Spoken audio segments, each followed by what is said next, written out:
Hey, shalom, everybody. Shalom. Welcome to the Way Remnant. I am Jeff Brandon. And I'm Miranda Brandon. Guys, we are live tonight on a Wednesday night, and we have not one, but two people back in the green room.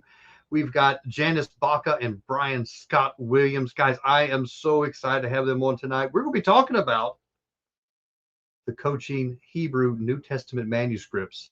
And guys, we're going to be talking about evidence that changes everything. Yes. Oh, I'm so excited about this tonight, guys. You have no idea.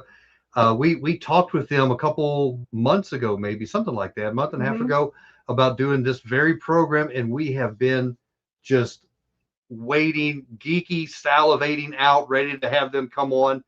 And I'm looking in the green room. They're fighting over the remnants of the brisket right now. I think they're just about done. You got a little bit right there, Bryan. There we go. A You little bit right mentioned there. brisket. Now you're gonna have to cook one. I have to cook one. Yeah, there we go. That's good stuff. But guys, look, we're not gonna mess around tonight. We're gonna bring them on right now, guys. Look, I'm so excited to bring on our guests, Janice Baca and Bryan Scott Williams. Good to see you guys. Good to see you.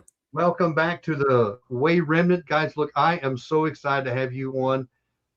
If you know what, this may be the first time someone's ever heard of you guys. If you could, whoever wants to go first, maybe ladies first, give a little overview of who each of you are, and then we'll get going here tonight. Does that sound good?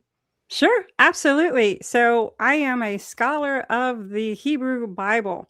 Been studying the Hebrew language, the biblical Hebrew language for, 8-10 years, something like that. And so Hebrew grammarian and translating what we coined the term Cochin Hebrew New Testament. It's the Cambridge, because these are Cambridge manuscripts they're in the library at Cambridge University in the UK. And so we found some pretty important signs that we'll be discussing with you guys today. And so that's my story. And hey, Bryan, who are you and where are you with? Well, my name's Bryan Scott Williams. And hey, Jeff, you mentioned fighting over some brisket. I did. Well, that's true, but I also came for some other kind of fighting. I got my glove on. Oh, and if you look at that. Carefully, there's a lion right there. There's a lion. There's a No, lion. we got a lion. The reason, One lion. Listen, the reason why I got these gloves on is because I want to duke it out with the conventional thinking of the Greek supremacy. That's kind of why we're driving to do this, because we know that there's so much evidence behind the text showing that it's coming from an original Hebrew source. So I'm here and I'm ready to fight. With that being said, my name is Bryan Scott Williams, and I've been doing text criticism for more than 8 years, I think so. I've been teaching true biblical teaching for 6 years now. I started collecting manuscripts back in, I think it was probably 2012, 2013, and became a curator, got pulled into manuscript work, and me and Janice have been cranking away on manuscripts for quite a while now. And I have a history degree, and I love the Bible. I love anything to do with the Bible. Archaeology and manuscripts and text criticism is my passion. And so, yeah, that's it in a nutshell. Oh, I love it. I love it. Well, we've got two polls tonight, guys. We've not tried this on, so this if there's some technical difficulty, we apologize with it. But we're going to do our first poll tonight, and then here a little bit we'll do another one. But first poll tonight, guys. Do you think the Cochin Hebrew is the closest we have to the original manuscript? So we would love to hear what you guys have to say. You can type a 1 in the comment for yes, a 2 for a no, and a 3 for maybe. There we go. Love to see what your thoughts are on all that fun stuff, and we'll kind of get into this. So tonight, guys, we're going to be talking about the Cochin Hebrew New Testament manuscripts. Janice, what do we mean by the Cochin Hebrew New Testament manuscripts? What do we think about that?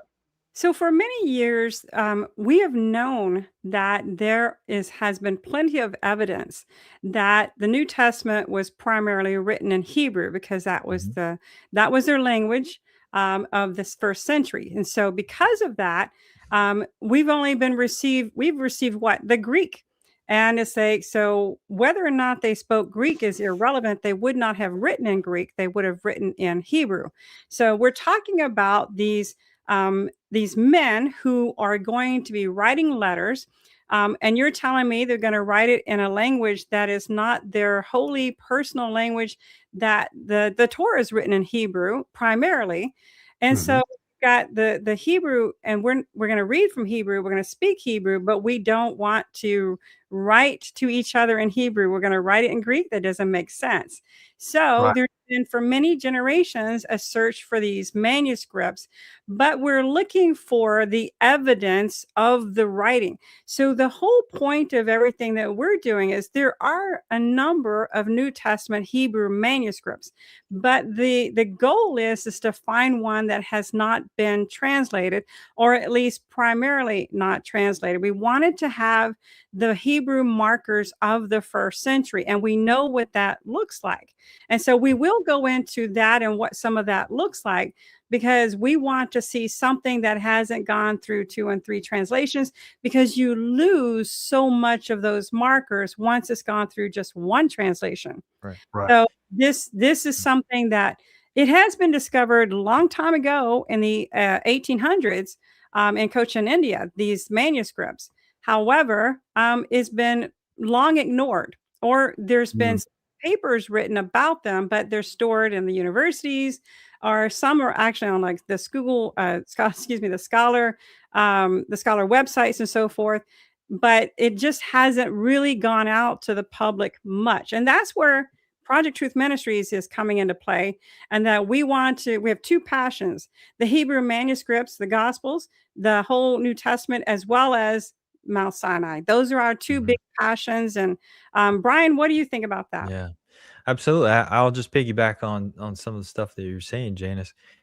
You know, there's been a large collection of New Testament Hebrew manuscripts found. There's a long list. I think I saw that there's probably in the 20s different of families of manuscripts. So that would be, you find one that's for one, but in that one is the entire New Testament. So there's a lot of those around the world all found. I personally have looked at 3 Hebrews written in Hebrew. I've looked at at least 6 Johns, maybe 6 Jameses, but they're all from different places around the world.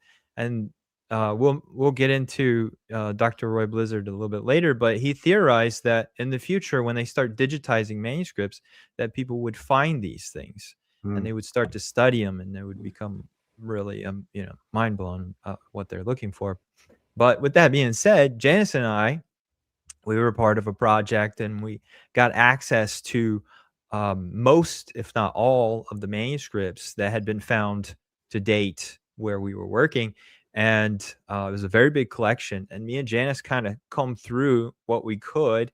And we arrived on the Cochin being like no other, had the most markers at the time, the most, we'll get into some of those things that we found that points to it being coming from an original Hebrew source, and doesn't have any influences and inserts and evidence of Greek and all this stuff. So that's why we put all of our efforts on the Cochin, and that's why we're leading this out to the people, because hey, this could make the most impact. This could shake up the scholarly world the most. Like, this is like, we found a diamond here, and we want the rest of the world to see it. Good. Well, I'm excited about that. So right now, the audience is about 67%. They think that the Cochin is the closest that we have to the original manuscripts. We have 0 people that are saying no. That's nice. And then we have 33. I think it's 33% down there that says maybe. So good stuff like that. Good. I'll pull that if it'll let me. I'll pull that poll back up, and we'll vote again at the end of this conversation. So I'm excited to see when that comes out. And then we do have another poll tonight, guys. For you guys that have ever been with us when we've had Brian Scott Williams on any program, how many lions will Brian mention tonight? 1, you can hit 1. 2, you can hit, that's 5. 3, there you go. The 7, and then 4 is to infinity and beyond. There we And go. beyond. So just having I'll see fun. what I can do. There you go, Brian. How many lines can you sneak in here tonight? That So was anyway, beautiful. that's just a fun one, guys. But hallelujah, guys! I am so excited to have you both here tonight in one place because you guys live way across the country from each other. One of you is in Texas, one's in North Carolina, and man, I love the fact that we have this digital age that we're in, and we're able to That's right. communicate like this. I can't even imagine how things like this would be able to happen in the past. So people would have to be flying everywhere. I mean, just all kinds of things. So thank God for what He's able to do through this tonight. But I'm gonna let you guys take it away. We're probably going to interrupt you and ask questions. I want to encourage the audience, guys. If you have questions, put question in all caps, and then make sure you end it with a question mark, and we'll catch it. And at the end of the program, we're going to be having a Q&A like that. So are you guys excited? You guys are okay for that, right? You don't mind answering? Absolutely. I think Yep, it's wonderful. sounds Nice. good. Ask them some hard stuff. No softball questions. Come on. I brought the gloves. Come on, bring it. Let's go. There's a I line love on it. Love it. And Brian, So only I you think would we have a do need to little make an line. announcement, though, Brian. Oh, Oh, yes. We need yeah. to share some good news. We've We got need to- something big, you some guys. hallelujah moments going We've got on. a wow. hallelujah moment we want to start off with. Okay. So, Brian, why don't you start it off and I can finish it off too? Oh, okay. So, let's see here.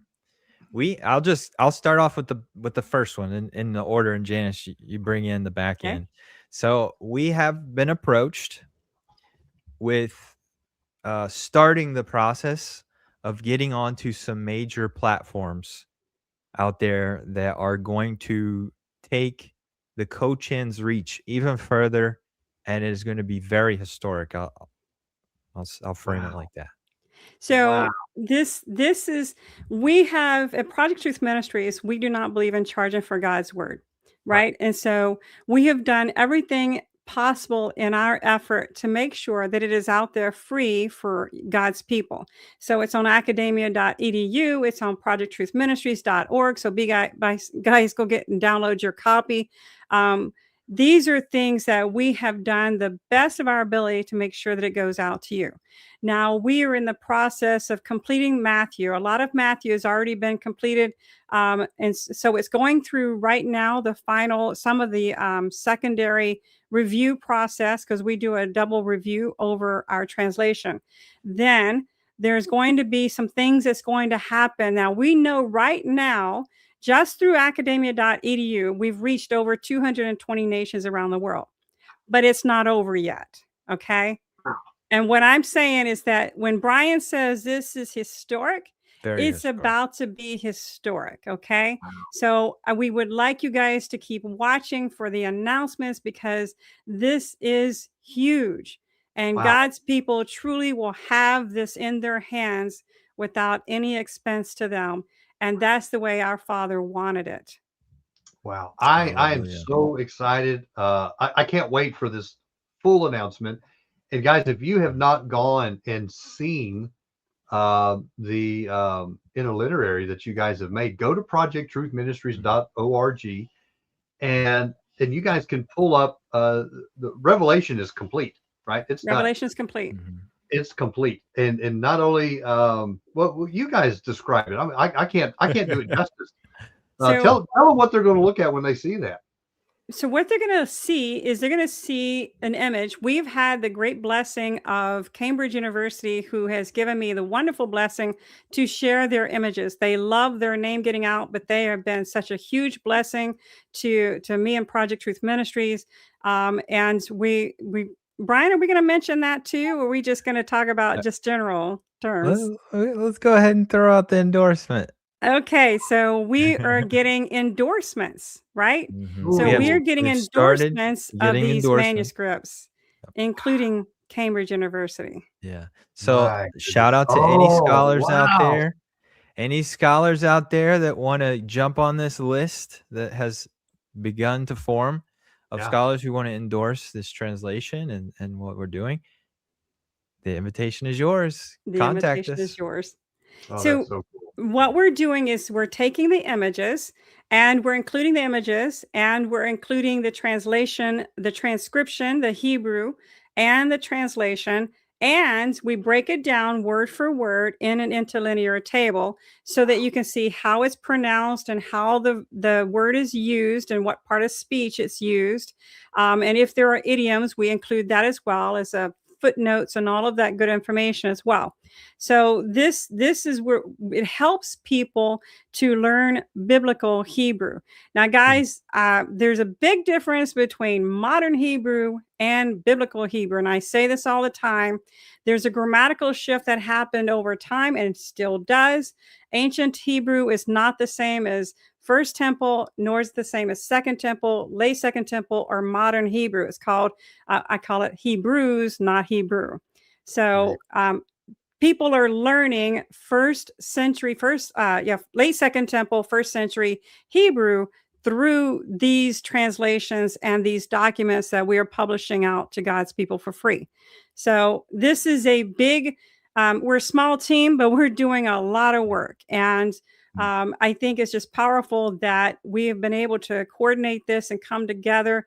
And we do translation and validation and all of this good stuff. And so you don't want to miss this. You want to study it. I think it's worthy to set it beside. In fact, it's better when you set it beside your Greek translation. Why? Because it stands out. I love the fact that in your interlinear you have and Karen's right. Karen says the pronunciation is just for me. But if you guys want to go, you can go to the Project Truth Ministries, and there's the place where it's shared, the coaching. And guys, look, not only do you have most places when you like Charles, R.H. Charles, when he's going through like Shem Toes or something like that, he just translates. He doesn't really show you the text. He just like, this is what I think it is. And you guys actually show a snapshot from Cambridge, right? From the actual image. And then you put your translation in. Then you show a translation from the Greek, and you show a translation from the Aramaic. And so you can compare all three right there. No one does that.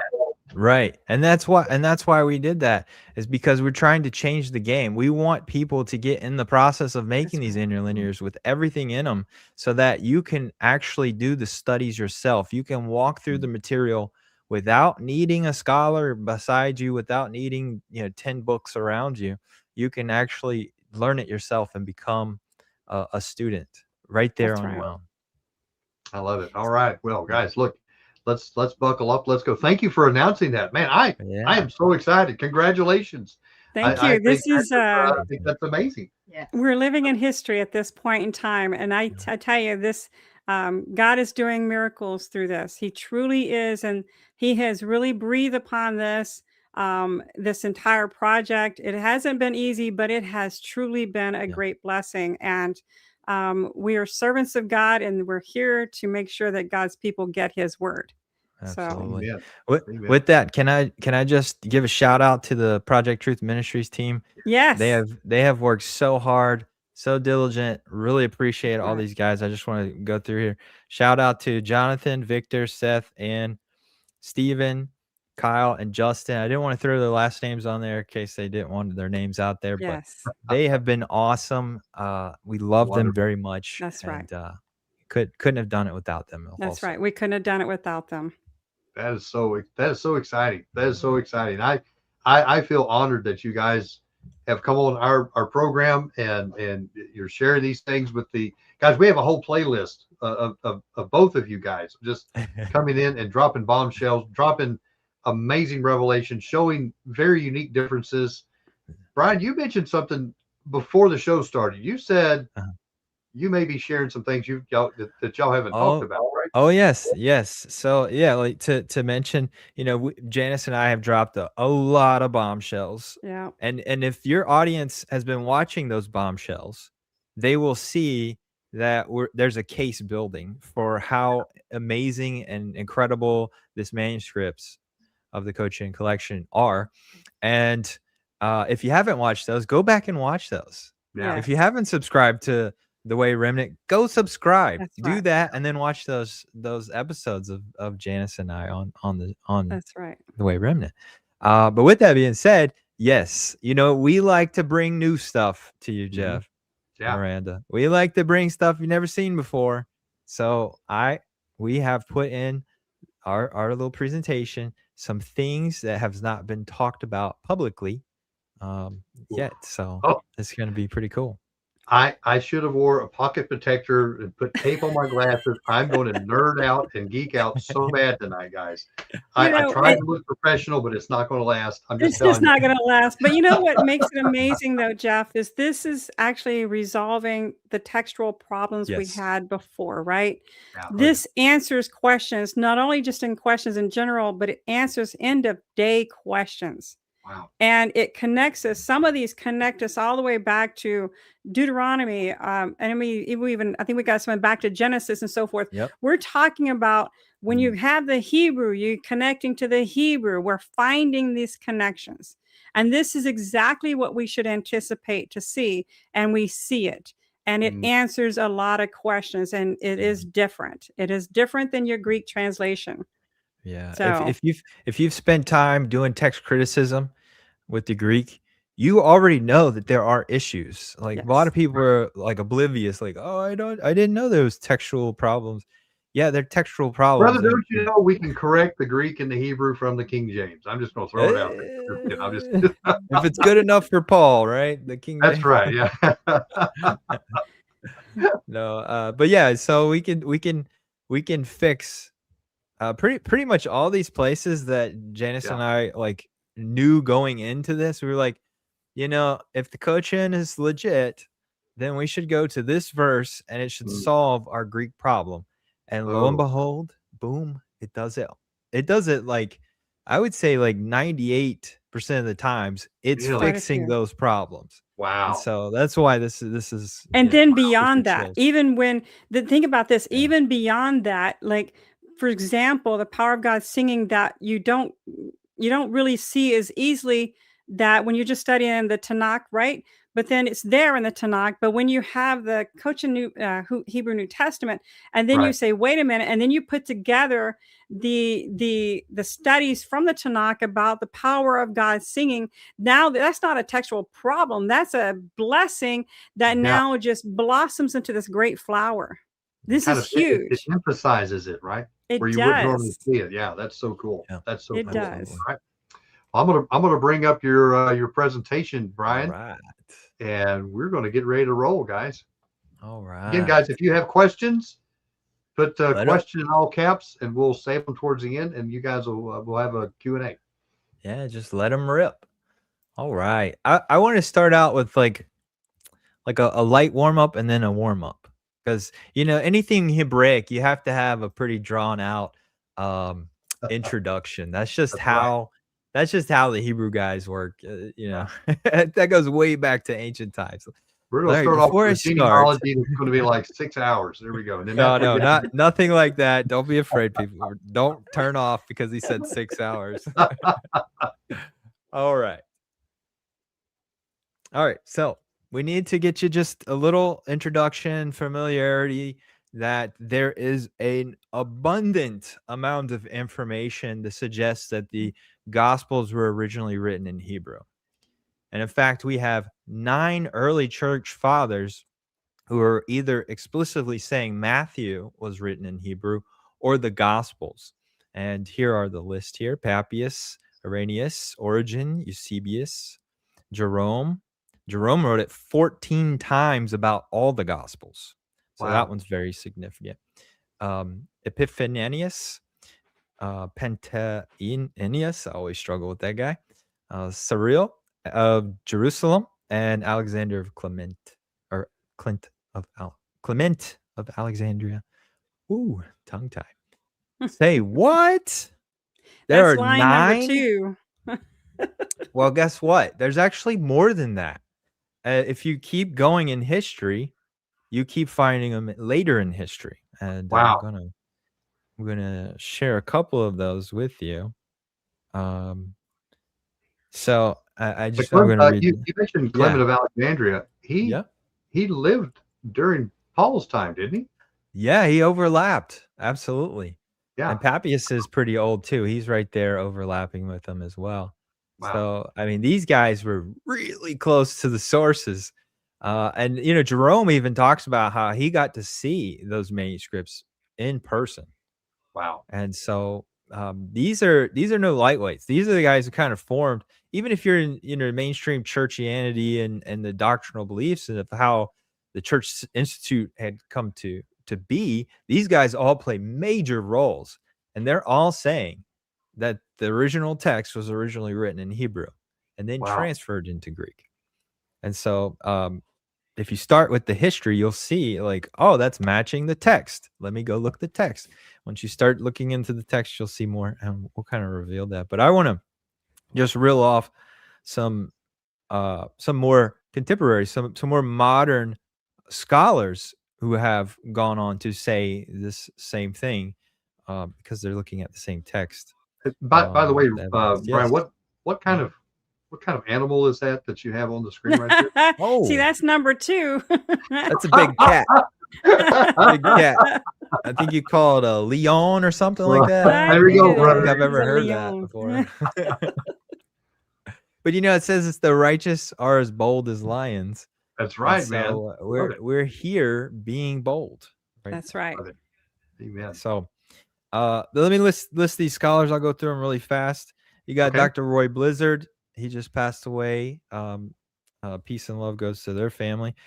Truly a game changer, revolutionary in the 80s on promoting the idea that the text was originally written in Hebrew. If you haven't, go get his book. We're going to pull from it a little bit. Yeah, these 2 books. I got mine here with me. Yeah. Jeff, where's yours? I know you got one. Oh, I got one. Yeah, I do. Yeah. I didn't It's, know we were showing spelling tonight. I'd have had it ready. Yeah. There we go. Understanding the difficult words of Jesus. Yes. Yeah, that's an awesome book. Really short and easy to read. And I'll just list these through. So you got Dr. David Flusser, Dr. Moshe Bar Asher, Dr. George Howard. George Howard is credited with doing Shem Tov's translation work. Dr. Harris Berkeland, Dr. William Sanford Lasser, Dr. Samuel Tobias Lax, Dr. Frank Cross. He was one of the top scholars for the Dead Sea Scrolls. Very important. Dr. Abby J.T. Malik. I know Janice is going to talk about a quote from him. Then we got Dr. Al Garza, Dr. Doug Hamp, and Dr. Nehemiah Gordon. So there is actually a lot more of those out there. And there's even more that know this information, believe that the original text is originally written in Hebrew, but they have not come out in public and stated those things. And so what we're doing is just the tip of the spear. We're just at the beginning of the movement of revealing what the text says, even in the Greek. The Greek gives itself away that it was originally written in Hebrew. And so we are mounting a movement. And That's right. we're encouraging everybody to join the movement, spread the word, spread the links, subscribe, do all that you can to wake people up. Because when you start doing that, you start looking at the text from a Hebraic mindset, Hebraic understanding, the understanding that the text has been translated to another language. Once you start doing that, it jumps out to you. You learn so much more. You go so much deeper in your understanding of what you're reading. Wow. All right, Janice, you want to take this quote for us? Absolutely. So here, this is what it says. After a careful analysis of all the textual materials from the Judean desert, Milik concluded that the copper rolls and the documents from the Second Revolt prove beyond reasonable doubt that Mishnaic Hebrew was the normal language of the Judean population in the Roman period. So this is also out of Dr. Roy Blizzard's book. Now, basically, what we're looking for the late Second Temple Hebrew. And like I said, guys, there's a specific type of Hebrew we're looking for. A spelling change, grammar change. There's a grammatical shift that happens over time. And every time the Israelites were around a different group of people, that truly affects their language, right? And because it affects their language, you will see this in the writings and their speech and their spelling. Now, during the first century, they spoke both Hebrew and Aramaic. So when you have because they're very close languages, it's easy to learn Aramaic. Once you learn biblical Hebrew, biblical Aramaic comes like super duper easy. So it's easy to smash those two languages together, and they have Aramaic phrases in the midst of the Hebrew spelling changes that's affected by the Aramaic language. And so what we call that is Aramaisms. Okay. And so and then of course, when you have a subset of this, and it's called New Hebrew or Rabbinic Hebrew, and a subset of that Hebrew is found in the Mishnah. So we call that Mishnaic Hebrew. So this is what we're looking for that is untranslated, that represents the Mishnaic Hebrew or Rabbinic Hebrew in the first century writings. These are the things. We've already got the history. The history is done. The history is solid. So once you have the solid history and that's done, now you look for the writing style and the grammar of the first century. And so this is what we're looking at. So we know this Mishnaic Hebrew is what we're looking for. Yeah. Wow. Can I do a little rant? Just a little Let's rant. I know, Jeff, you like my rants. I do. So this is all right. Do I need to put the gloves on? I'm not gonna put the gloves on. So there are scholars out there that, mainstream. They're still holding on to the idea. Oh, the original text, the Gospels, they were all doing Greek, or Greek and Aramaic, and there's no Hebrew at all. And to that, I would answer, yeah. And then the Dead Sea Scrolls just smacked you upside the head. What are you going to do about that? The Dead Sea Scrolls just show that there was an abundance amount of study, writing, right, and speaking in Hebrew. I mean, they're written in Hebrew. And then also the archaeology. The archaeology just screams out first century was operating in Hebrew. This is a Hebrew culture. These are Hebrew people. And they're going to a synagogue reading Hebrew. You still get that. You still get those scholars today, like you said. Look, I was brought up in the ministry, and everything was Greek supremacy. Hebrew was a dead language. No one spoke it anymore. It was completely dead. That is false. We can definitively say that is 100% false. If you're still saying that, please go back to school and read the new textbooks, because that is no longer what they're teaching.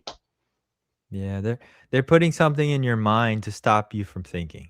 That's just a seed that they're planting, and unfortunately, some people can't get it out of their heads. But I want to go a little bit further. Okay, because I have a replica. Okay, talk about the rocks crying out. Yeah. Bryan's got a little show and tell. He's always. Hang on, I'm gonna pull you up. Okay, there we go. You see that? Wow. This is a replica. It's not the real thing. I can't fit the real thing in my apartment, but this is a replica in Israel, and this is the place of the trumpeting. It's Lakat HaTekiah, and this sat on the temple. This sat at the southwest corner of the Temple Mount, and it was flipped over. So the Romans, when they destroyed it, you have this Hebrew block lettering. It was up there.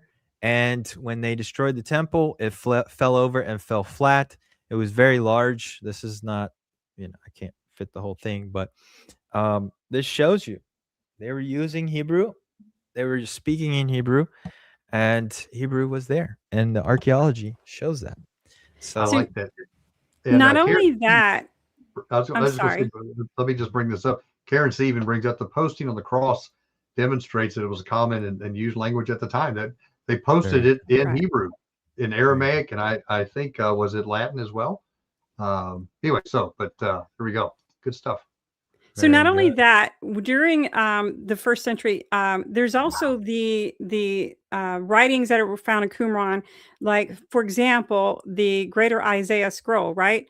So they did not just do a direct copy from the Isaiah Scroll; they updated the language, they updated Mm, the spelling, and so now you see all the additional what we call plain spelling. They have all of the mater lectionis, and those are letters. Hebrew is a consonantal system. It's only consonants, though it has vowel sounds. right. But some letters are placeholders for vowel sounds. So they added those letters for vowel sounds in the Greater Isaiah Scroll. So Okay. now we can see what the evidence looks like for that time. Wow. And so this gives us an even better idea, a better understanding of the writing of that day and how the writing style changed. Wow. So that's That huge. that is fascinating. And I think it's so interesting that you bring that up because a lot of people they misunderstand because Hebrew is just written in what we typically see in the biblical text, the Leningrad Codex, the Aleppo Codex, and different things like that. We do see vowel pointings there, but that's because they're 900 AD plus. If you go back to the earlier writings of Hebrew, the vowel pointers aren't there. The Nakud, those little Mhm. dots and squibbles and marks are not there. They hadn't been developed yet. But that doesn't mean that they didn't have the vowels when they pronounced them. A lot That's of right. people say, "Oh, they didn't have vowels." Well, if they didn't have vowels, they couldn't pronounce it. Right. So yeah, No, there I were don't thi- vowel sounds, just no vowel letters. right. I don't think there's a language on the planet. Maybe Braille. I think maybe Braille is the only one that doesn't have vowels. I would Right. go as bold to say that. Mm. All right, Yeah. All very good. right. Okay, so let's keep going. I like this. Yeah. All right. So let's do our warm up. This is a good, we did our light warm up. Now we're gonna do a stronger warm up. By the way, look in the right corner. You can see something cool there. Uh-oh, that's 3. All right. So these are okay. If you don't know this, go look at the text. These should be well known, especially for you text criticism people out there. I know we have a smart audience in the Way Remnant group, so Dude, you're just gonna be like, yes, yes, yes, yes. All right. So Yeshua, Jesus, he spoke and taught the Torah, which was written in Hebrew, and he did this as early as 12 years old. So we know that he was at the temple when he was 12 and he was teaching. So he would have been speaking Hebrew. Yeshua quotes directly from the Torah and reads from the Isaiah scroll, which would have been written in Hebrew. Hebrew. There you there we go. go. Now, All the hang on. I'm gonna give yeah. some pushback here. Let's give some Okay. pushback. Yeah, From sure. my education, All right. I was taught that he was reading out of the Septuagint. What do you think about Oh, that? I will tell you the Emmanuel Tov response, Okay, if you all right, will. I'm ready. I don't know anybody out there who's familiar with Dr. Emmanuel Tov. Dr. Emmanuel Tov literally wrote the book on text criticism. Yeah, He is the guy, and he's in Jerusalem, I believe, Hebrew University. If you haven't watched his stuff, go watch his stuff. But in the actual book called Text Criticism, he talks about the Septuagint is not the original source. That is a manuscript made into Greek, and that there was another source, a precursor to the Septuagint. That Hebrew script is the same Isaiah that we find Yeshua reading from. So it's not that he's reading from the Septuagint, he's reading from a Hebrew that the Septuagint grabbed from. wow, And we wow. don't have that one anymore. And we can prove this. We can prove the sources and stuff based on text criticism. It's very long. It's very tedious. You got to get into the small, minute details of it. But it seems to be that there are Isaiah scrolls out there, especially when we look at the Dead Sea Scrolls, we can see Right. there's variants out there.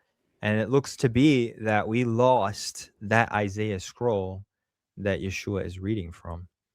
Wow. and all that's left now is the Septuagint. So it's not that he was reading from the Septuagint. You can't say that because it's in the middle of a synagogue, for crying Right. out Right. loud. Yeah. Right. Yeah. Yeah. And a synagogue in Israel. Yeah. Yeah. That's right. That's Yeah. right. Yeah. Exactly. Okay. Good. Good. All right. So okay, yeah. So all the disciples spoke Hebrew because they could read and they could understand the Torah when Yeshua is quoting from it. So he wouldn't have been quoting it in French. I mean, he would have been quoting it in the language that it was written in. That's just common sense. If you were Yeah. taught it Right. from being a child up to being an adult, you're going to quote it for what it was written in. All right. Yeshua attended the synagogues on the Sabbath and read from the Torah, which was written in Hebrew. They wouldn't have had other languages. I like to point out to people, if you haven't seen it, he's going to synagogues on the Sabbath. Right. It's a holy convocation. People are coming together. All right. There are 40 authors of the Bible, and they all speak and read Hebrew. I will note that a lot of people argue about Luke being a Gentile. Oh, he's something different. Luke knows so much about the Hebrew culture, and he's also called a physician. Physicians were the people who worked at the temple. So I think it's fair to say he's also a Hebrew, not a Gentile. I've heard that as well. And that I love that you're bringing these things out because it is challenging some of the norms that we have all been taught for decades. That it's all Greek. Luke's a Greek physician, and I have done a lot of study myself into Luke, and I agree. I don't think that he was a Greek at all. No, No. I don't think so. Yeah. No, and to tease everybody, in the coaching collection, we're really excited about Luke, and we'll just leave it at that. Oh, Yeah, we'll get to that in a minute. I'll show you okay. that in a minute. Like, All right. All right. So Paul was a Pharisee who could read and speak Hebrew. Hebrew. Yeah, all Pharisees would have been doing that. And then when Yeshua appears before Paul in Acts 26, verse 14, a lot of people skip over this verse.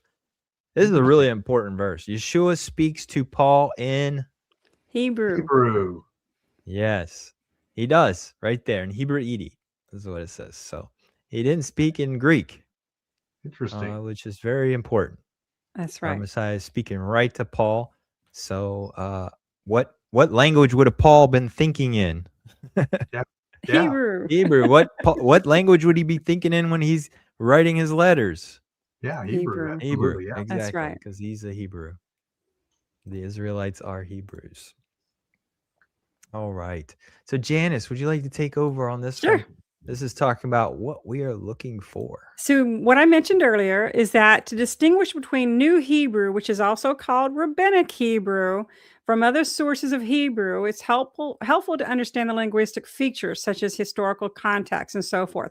New Hebrew, which emerged after the first revolt, reflects various social political changes and local dialect influences, including grammatical shifts in the word order, structures, and often influenced by local Aramaic dialects. This is exactly what we're looking for. These are coming from scholarly resources that we are gathering this information from, guys. So what Bryan and I are doing is that we lean hard and heavy on scholarly resources, research, and this is not something we make up. This is not something we just throw out there because we think it's fun. We want to be able to give you what scholars are saying. So this is not, I just learned how to speak modern Hebrew when I started translating. This is not the case. So we're wanting to bring you the evidence based on scholarly research. So I know there's some questions out there about others that are doing translation projects, such as the Rinsbergs in Australia. Though they're nice people, they're not scholars.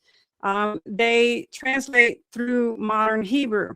And they, in one case, like in the case of the Cochin and Manchester Gaster 1616 manuscripts, they did a compilation. They say they did what was called standardizing the revelation, which is a compilation. They changed it.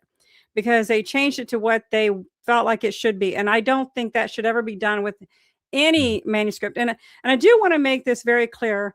I personally, speaking for myself, am not a fan of any compilation at any time. That's my personal preference, because I like to see, first of all, the image. I want to see, did you make any mistakes by transcribing the Hebrew? Then I want to see your transcription, because I know how easy it is to make that mistake. Then I want to see the translation, what you've given us, and the transcription.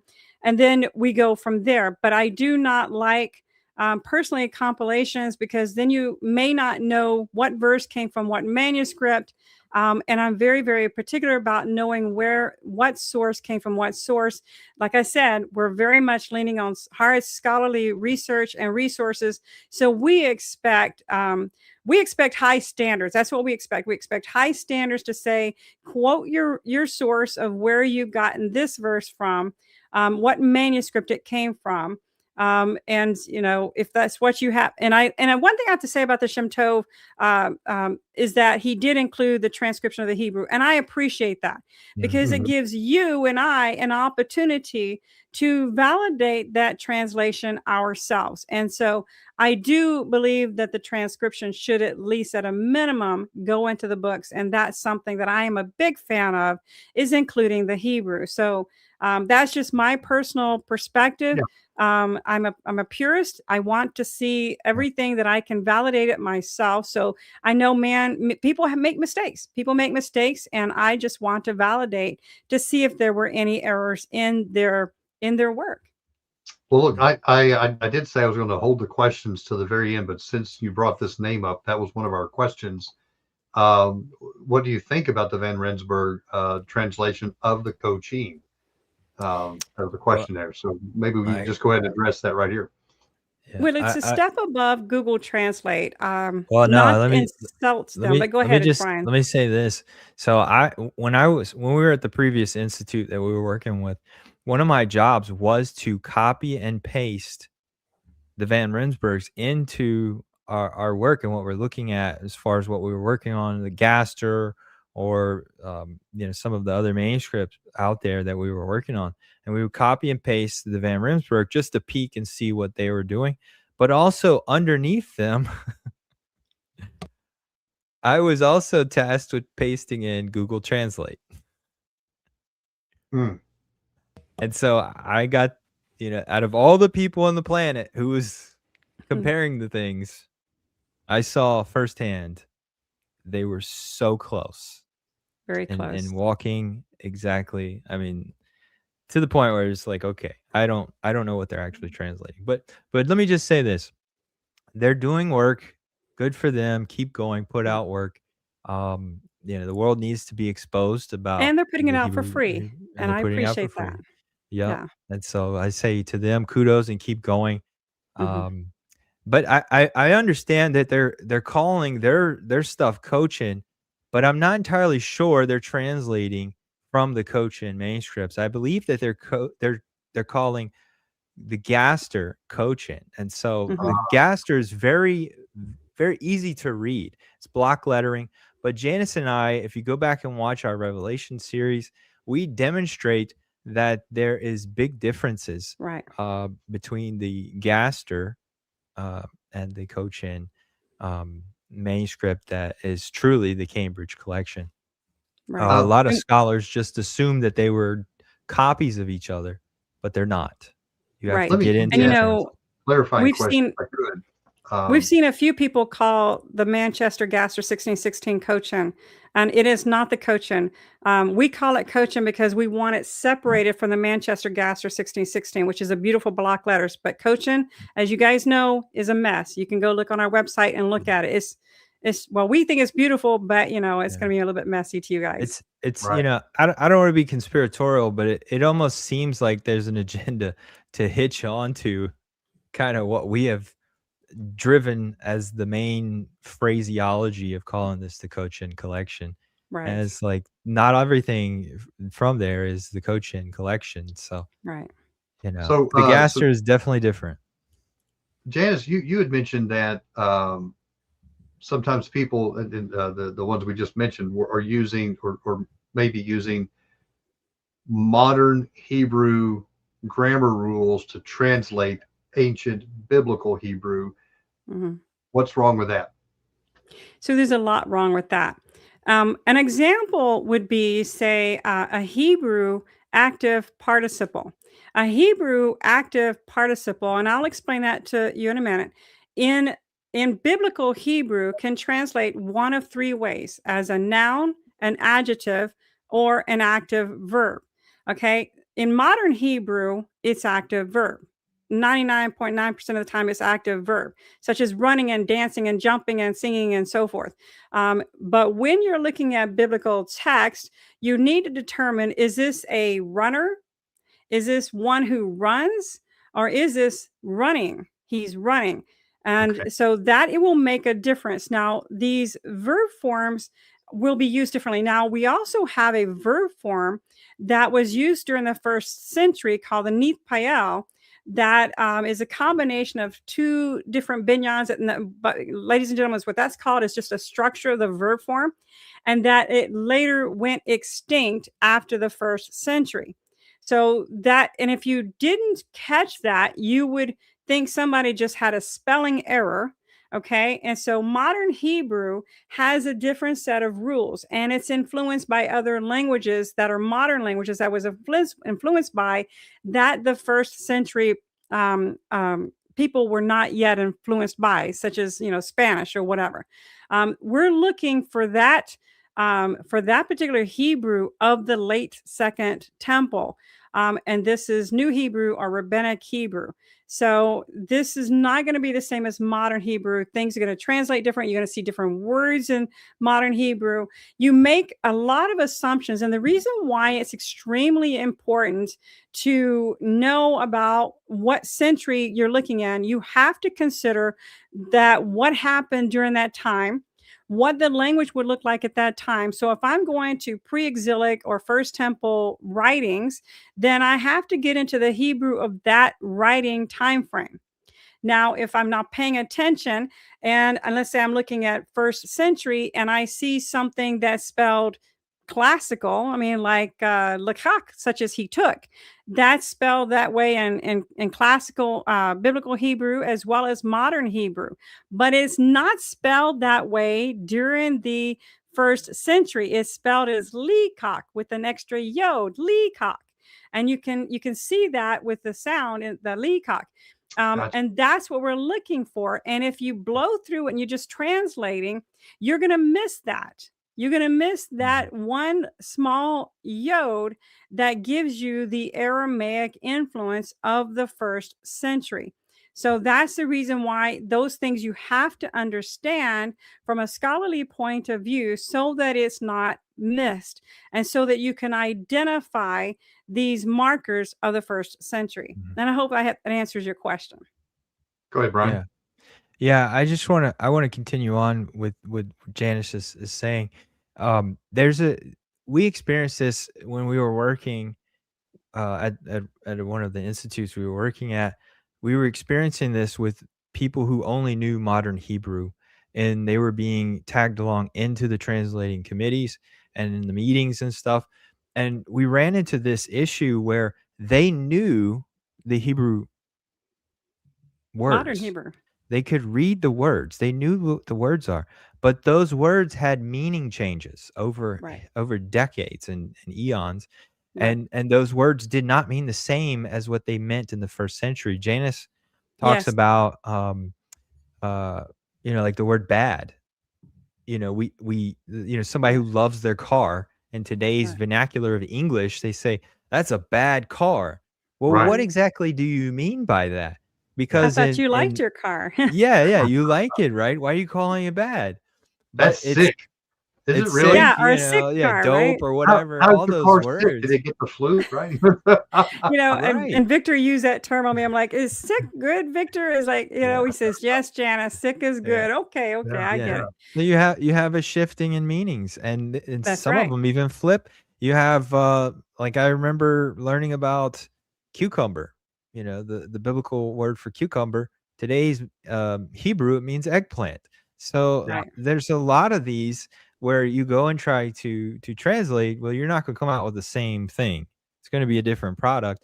And also, we were having other issues with the modern people skipping over things Right. and just flying through translating, and they're missing all these other little nuggets of how the words are put together. So Right. modern Hebrew can really cause a lot of issues if you're trying to do translation work for biblical Right. Hebrew. So I let me like give you how an that- example. Can I give you an Oh, go ahead. example? Yep. So the word yashav means he sat, right? Yeah. And yoshev means one who sits. If you're looking at that from modern Hebrew, okay, you can say, well, that's what it means. It truly means that. Biblical Hebrew, it can also mean he dwelled. Mm. And when I mentioned that to someone that was a modern Hebrew speaker on our team, she says, that just doesn't make sense to me, because that's just, why would he be dwelling? This is he's sitting word. And so modern Hebrew speakers do not, some of these things they do not get because they're not trained in the grammar. They're modern Hebrew speakers, right? They're not trained in the grammar of the biblical Hebrew. And that's where the connection is. That's what we're looking for, but they're not going to understand all this entirely. Well, I love how at the end of this quote that you have here, often influenced by local Aramaic dialects, that is something that I was familiar with the term Yeshu. In the Cochin manuscripts, you don't see Yeshua, you see Yeshu, and I may be killing that pronunciation, but can you? And I recently, I dug into this. I found some very good scholarship that said that this was just a colloquial expression of how the Galileans, how their dialect was. They would take the ayin and just toss it. They wouldn't pronounce it, just like we have. Look, I live up in northern West by God, Virginia. I found out that that's how you pronounce that. And northern West Virginia is different than southern West Virginia. When we moved up here, we found out there was a term called Ewans.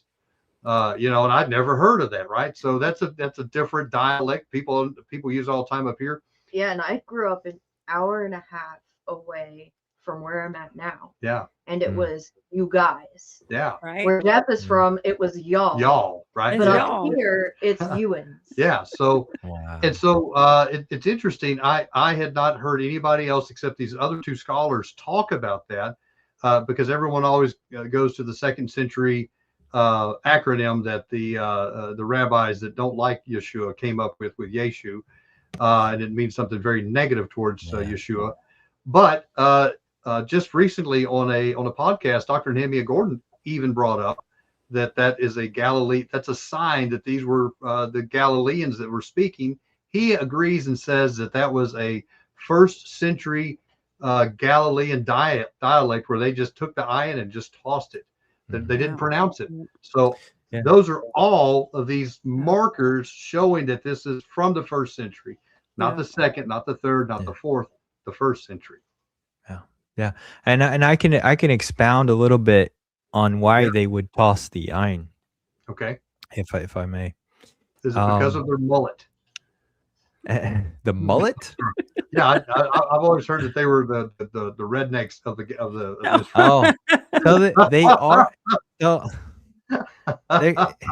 they're different in that sense, but they're also like more metropolitan. They're more interacting with other cultures and more experienced than the people in the near Jerusalem up in the mountains. So like they're very religious in the mountains, but they're also isolated. So they're interacting more. But I would say that they're probably, the Galileans would be more educated because they're interacting with more things. Wow. Travel routes and stuff like that. But one of the things that is specifically unique is that the Galilean region and pretty much people north were correctly pronouncing the ayin the way that it was supposed to be said.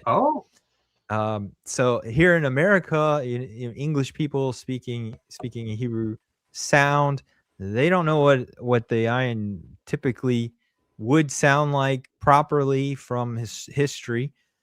We just say Yeshua with the Yeshua, or they might even go higher. Yeshua, Yeah, Yeshua. heard that.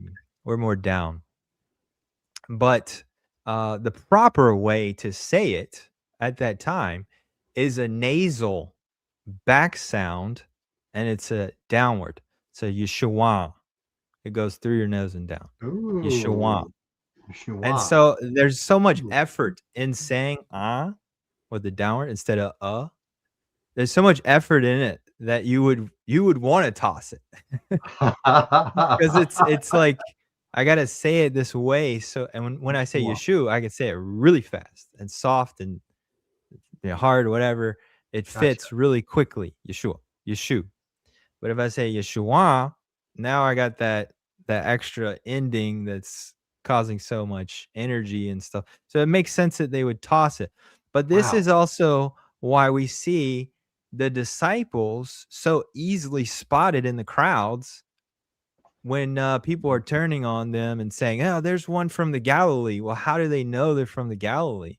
It's because they're Yeah. speaking properly. They're using the Wow. ayin the way that it's supposed to be used. They're standing Wow. out like a sore thumb. When the people in Jerusalem, the Judean people of the mountains did not pronounce that A with the nasal down. Interesting. Wow. Okay, guys, look, you are learning things here tonight that I've never even heard. Thank you, Bryan, for bringing that. Oh my goodness. Yeah. And I just have to say, it almost sounds like a Squidward pronunciation. I'm just gonna throw it out there. There we go. Yeah. Keeping it real, guys. There we go. You're welcome. All right. Let's keep jamming. What? Right? All right. All right. So Janice mentioned the Cochin collection. This is the actual port city. Today they call it Kochi, but this is where this manuscript was found. Definitely got there from boat. You can see the relation to Saudi Arabia and Yemen.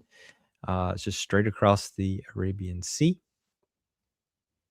And it then got taken to Cambridge University, and that's where it's housed today. And these are the manuscript code numbers: MSOO 132, MSOO 1161, MSOO 1162.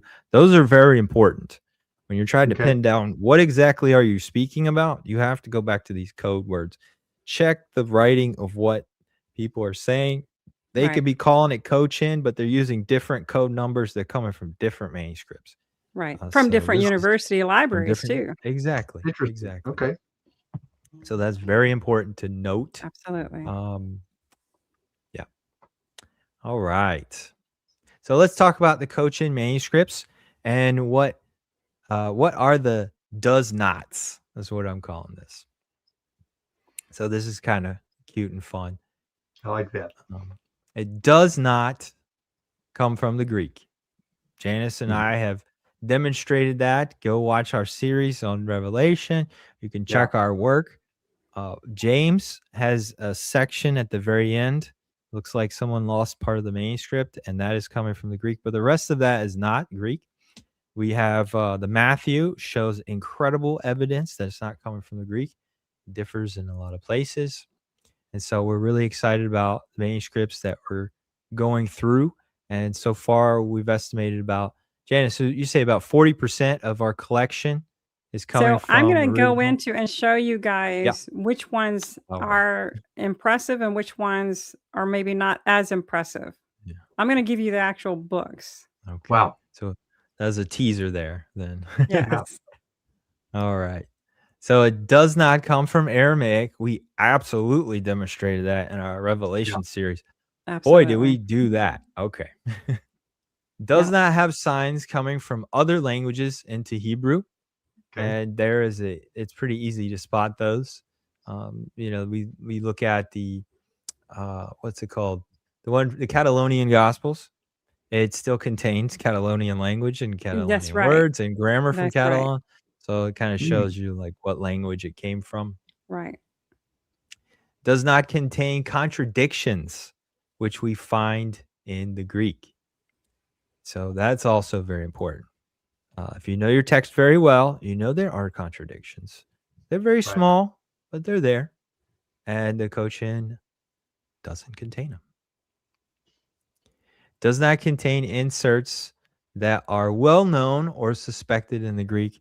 I say suspected is because these are ones that people have theorized, and it wasn't until Janice and I have played around with the text to find those and be like, oh, look, this is also missing in Interesting. ours. So that's pretty cool. Wow. And we'll look at I think we'll look at one nice cool one of those where we're like, this is probably an insert, and everybody's talked about it for years. And to my knowledge, we're the first ones to point this out. Wow. So it does not contain Greek Ooh. gods. And I have a note that says, okay, I need to explain. So let me Yeah. put this down, and I'll go back to this. Okay. So we have a guy on our team. He just recently joined. He used to do a podcast. Maybe he's still doing his podcast under the oak trees. Shout out to Justin and his wife Wendy. So they're writing articles now for us, kind of capturing the stuff we're working on, and we're putting it on projecttruthministries.org. You can go check out those articles. They're deep dives. They give you extra information that we don't have time for. But Justin's taking up that slack, and he's putting out stuff. So he came to me and said, I've stumbled on something, and I've never seen anybody else talk about this. And so we have an article on this particular subject. The Greek manuscripts, as they are written right now, Koine Greek, they contain words that also are the names of Greek gods. Let that settle in. Wow. You have Greek god names in the Greek text, not phrased as gods, but they're also the same names. So they're using them, but they're also meaning other gods. Just for basic words. And I thought that was pretty shocking, because I was thinking to myself, if I'm a disciple of Yeshua, I'm not going to pin that down. I'm not writing those words. Right. Exactly. Yeah. I'm not going to write another deity's name in my sentence structure, just talking about faith or mercy Right. or whatever. That would be absolutely shocking to do. And they're there. So Wow. there you go. I don't know if that's been made public, but it's definitely on Project Truth Ministries. You can go check out the artitle, go a little deeper. That is fascinating.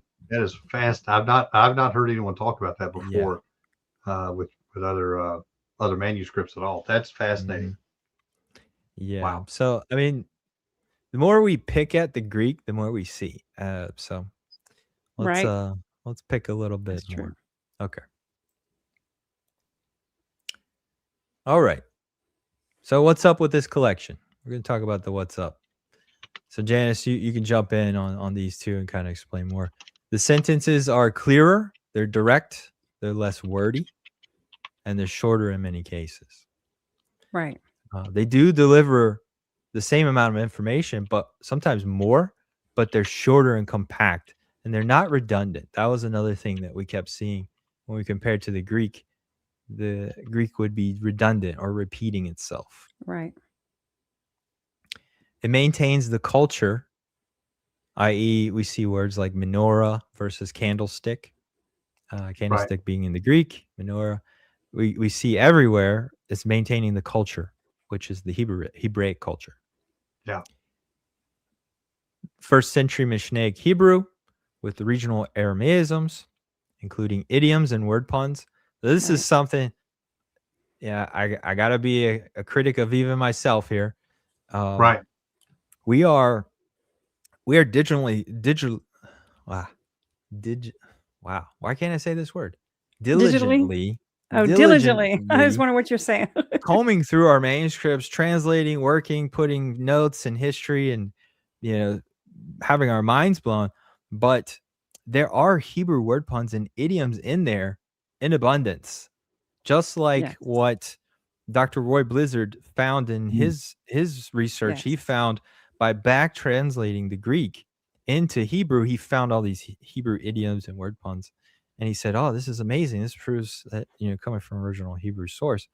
Our Cochin collection, especially the Matthew, contains those, and I have seen those. I've found a few, but I know there's more. We just haven't spent the effort and time on, combing through for that very task because we're so Right. pressed doing other things. But I guarantee you, there's a lot more in there.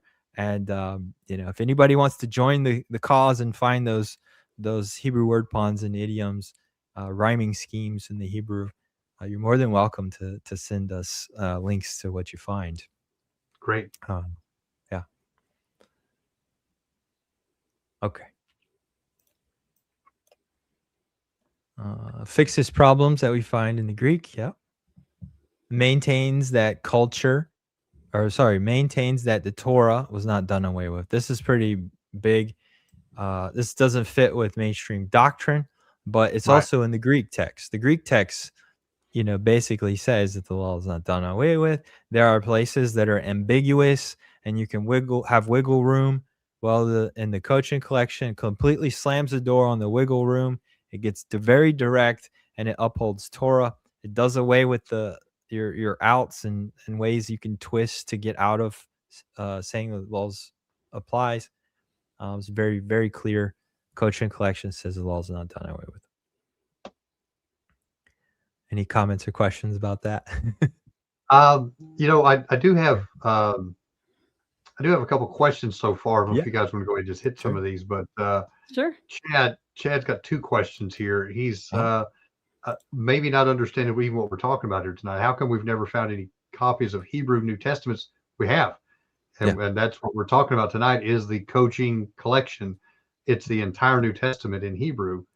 We believe that these are copies of what Thomas or maybe even Andrew, if I'm saying that correctly, brought from the Antioch, Jerusalem area when they went and did their missionary work over in India. So that's that. I think I'm answering that question for you. Okay, is that all right? Yeah. Yes. That was No, good. absolutely. That's correct. And then the other question he had, I like this. It kind of goes back to my Septuagint question earlier. How come Matthew quotes the Septuagint in most of his Old Testament citations? Yeah, it goes back to what we were saying is there's a manuscript that's lost. Right. And there's a link up. Because that's what you had answered earlier, though, right, Bryan? Yeah. So like all of the Torah scrolls, that were in the temple, they either got moved or they got destroyed. And then, with the Romans and a lot of the manuscripts then left and went to Pella, or they got buried out in the desert, like kind of what we see with the Dead Sea Scrolls. But once they went to Pella, they ended up in Spain and Europe, and then some went to China, India. Then they just kind of disperse and then they deteriorate, and hopefully somebody's copying them and preserving them. And what we see is if you track these messianic communities, they're typically the ones that are keeping these things safe and treasured. And so that's kind of why would you guys number. say that when you're reading through the Cochin Hebrew Matthew, where we see quotes from the Old Testament, would you say that it lines up more with a Hebrew version of the Old Testament versus the Septuagint version? In most cases, it's word for word with the Hebrew. Yeah, the Hebrew. I would say there's only one or two cases where they just changed one word or spelling of one word. But they line up with the Hebrew. Right. And probably why there's an overlap there is because they're both in Greek. So you're filtering them into the same language. So you're going to get overlap. And I think that's probably what a lot of people are seeing, but then they're suspecting that it's coming from the Septuagint, but that's just not the case. Matthew does not have a Septuagint laying in front of him. And all these historians, all these people from the first century, all saying Matthew wrote it in Hebrew, would really destroy that notion that Matthew started with the Greek. One more question before we get going. This question comes from Allison Ashley. would Paul write in Hebrew to the Gentiles of the areas around? I would think it makes sense to write in the language the Gentiles would understand.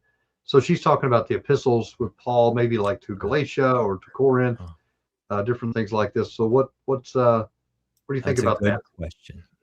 Janice, you want me to take it? I'll take it. Which Yeah, one? go ahead and take it. Yeah, that is a good question. That is a spot on question. That's a question you should be asking. Yeah. And the answer to that is when we look at the Paul's letters, it's hard to filter out what is original Hebrew. We haven't spent a lot of time on it, but we have the understanding that we're going to find quite a few of them being from a Greek source in our collection.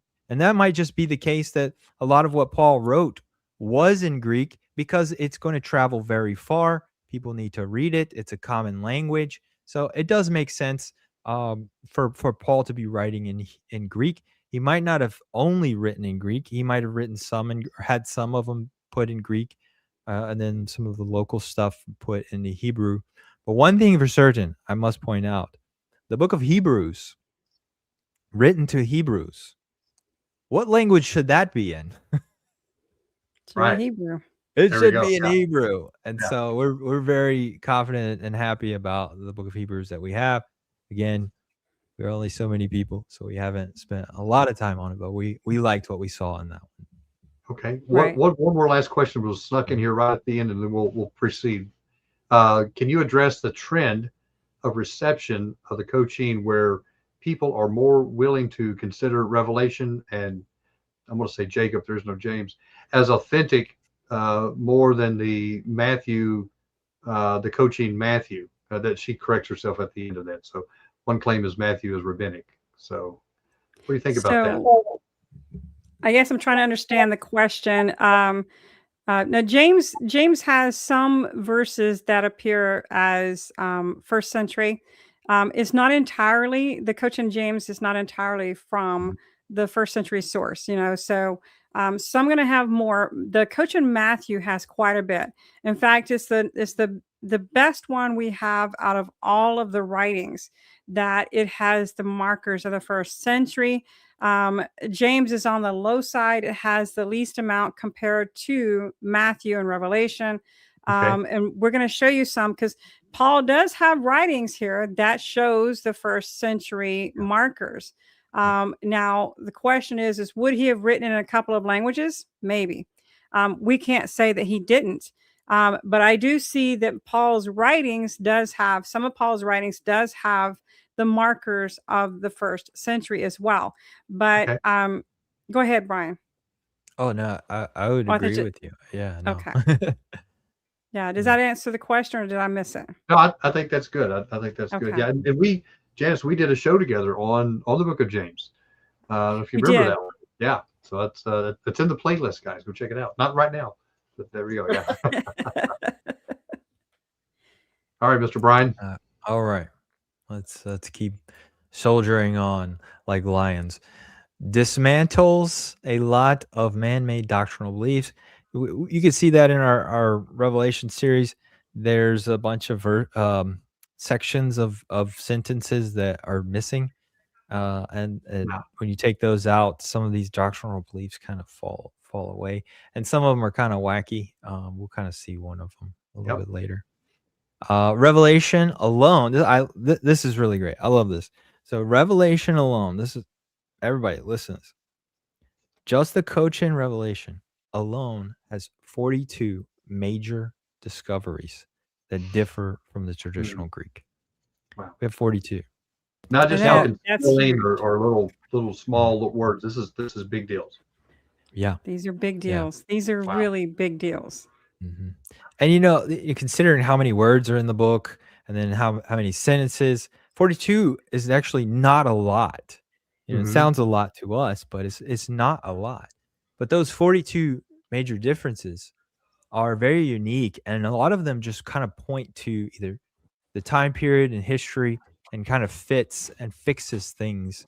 Janice and I we did a really cool video talking through the Aleph Tav versus the Alpha and Omega and how the Cochin does not have any of those. No, It's and the missing. reason why is because it's a direct quote from 3 places in Isaiah. So they wouldn't have written the Alpha and Omega. They would have written first and the last, and Right. that's from Isaiah. Yeah. So that And was our a change in the manuscript is Greek. consistent with not That's right. using it, whereas the Greek That's is right. not consistent. It Right. uses it in a few places, then it stops, and then it picks back up later. And ours is being very consistent all the way through. So Wow. there's just an example. That's Like it. right. Mhm. All right, and now this I really like. I have yet to do a series or video on this or any teaching on this, but Janice and I have talked about this. The Cochin Revelation has 45 pair-ups with the Exodus story. Wow. Just the Exodus story. 45 link-ups to the story and matchups. Even the Hebrew words will be the same Hebrew words, and it's like, this is so cool. Yep. And then we don't. I don't think we've put together a number. Janice, have we put together a number of how many Old Testament pair-ups of the Cochin Revelation? No, but we probably should do that because That's a that's big going to be number. extremely important, especially when you consider Matthew and the connections in Matthew. I think we really should. We will do that. We're going to have to. Yeah. But yeah, we see more link ups to the Old Testament than we see in the Greek, and that's important. That's what we want to That's right. In see. the Tanakh, If this right. is coming from someone who knows the Torah and is the Hebrew culture, first century, they're going to be writing it, so they're going to be In Hebrew. referencing and quoting the Old Testament. Oh, that's awesome. Mm. Yeah. All right, let's go into the. Allison Ashby's Yeah, go mind is blown right there. Yep. There we go. Guys. There you go. Okay. Yeah, mine too, guys. That's amazing. And you Well, would hope to see that. And that's what we should be seeing is these Hebrew documents going back and matching word for word what we're seeing out of the Tanakh or Absolutely. Torah altogether. So I think that's fascinating. yeah, Absolutely. and that's in step with our Messiah. When Yeshua was here walking around, what was he doing? He was quoting the Old Testament, the Torah, the Tanakh. He was quoting it left and right in places. You think he's just talking about Judas there, but he's actually talking about a Bible verse, and you don't even see Right. it. So It's good. just fits. Janice, Yes, I this think you one's want to take this one. mine. You want to Positive go ahead and. markers. Yeah. All right. So we know Matthew has the highest number of Hebrew markers. Beautiful, beautiful manuscript. We're going chapter by chapter of the Matthew in our videos now. We're going to demonstrate all the exciting things that we're finding in Matthew. These are mind-blowing things that you guys do not want to miss. So Matthew, beautiful, has the Hebrew we're looking for, and I love the Matthew. Mark also has these positive markers, right? Wow. So I'm telling you, Mark also has it. Maybe not as many as Matthew, but it surely does have it. So yeah, we got Mark. So what's the next one, Bryan? Luke. Guess what, guys? Luke is getting to be my favorite. It has Really? so many Hebrew markers, the markers of the first century, that it blows my mind. And let me tell you how important this Luke is, because this the scribe was so honest that there were some verses he could not translate, and because he could not translate it, he left it off. He just didn't try. I mean, it was untranslatable. It was gone. Maybe the manuscript was damaged in that area. So there were a number of verses. To me, that's important, because when you look at the Manchester Gaster 1616, which is supposed to be a copy of the Cochin, they actually have every verse represented. And we don't know where those verses came from, but it did not come from the Cochin manuscript. So Luke is extremely exciting to see. That one really shocked me to the number of the Aramaisms that I see. I love it. I love that one. Go ahead, Bryan. Yeah. John, believe it or not, John also has Aramaisms. John has not as many as Matthew and Luke, but it has Aramaisms that has the markers of the first century. It's beautiful. Now, guys, when you're because a lot of times people say, well, what about John 6:4? You don't know until you get to, yes, it has John 6:4, but here's the deal. We don't know until we get looking at word for word. We look for word patterns. We look for word changes. We look for example, the name of Jehovah, which was originally written down by the disciples, was eventually eliminated. Then there's 3 different type of traditions that we found so far just in Matthew, where they represent the name of Jehovah, and that's the double yod, the word Hashem, and then there's the Hey Gershayim with the little 2 marks over the Hey, all represents the name of Jehovah. That means there was at least 3 different scribes that have touched this that said, well, I'm going to put in my tradition, I'm going to put Hashem, or I'm going to put Hey Gershayim, or I'm going to put this. So we look for patterns like this, and we look for the verb forms that if it was something of a verb form from the like First Temple. So if it's a verb form from the First Temple, it doesn't make sense to be in this translation, in this copy, right? So when you have that verb form coming in from First Temple to late Second Temple, we got a problem. That means it's most likely a translation. That means somebody says, you know what, I'm going to add this in, and I'm going to use a verb form like what I'm reading the classical Hebrew. And so we're not looking for something that's classical Hebrew. That's a no-no in my book to have classical Hebrew in a late Second Temple manuscript. So what else we got on that? Go ahead, Bryan. We can pretty much spot those too, because we see they stick out. It's like you're using something from medieval times, or you see something more modern, or words that are not from the time period. We'll even see really old, super old biblical Hebrew words that don't fit. It's like, why is there a word here from like 2000 BC stuck in our first century? So these are kind of giveaways, that is coming from a translation. So we can spot those inserts most of the time. And, when a scribe is making his copy, a lot of times they do have manuscripts around. Right. They're, those places where they're doing the translation or the copying are in the location of the scrolls. So they might roll out a Greek next to it or something like that. And they might look at it and be like, oh, okay, well, there's something there. Maybe I don't trust mine. I'll put a note maybe in the margins. And then over time, those get moved in.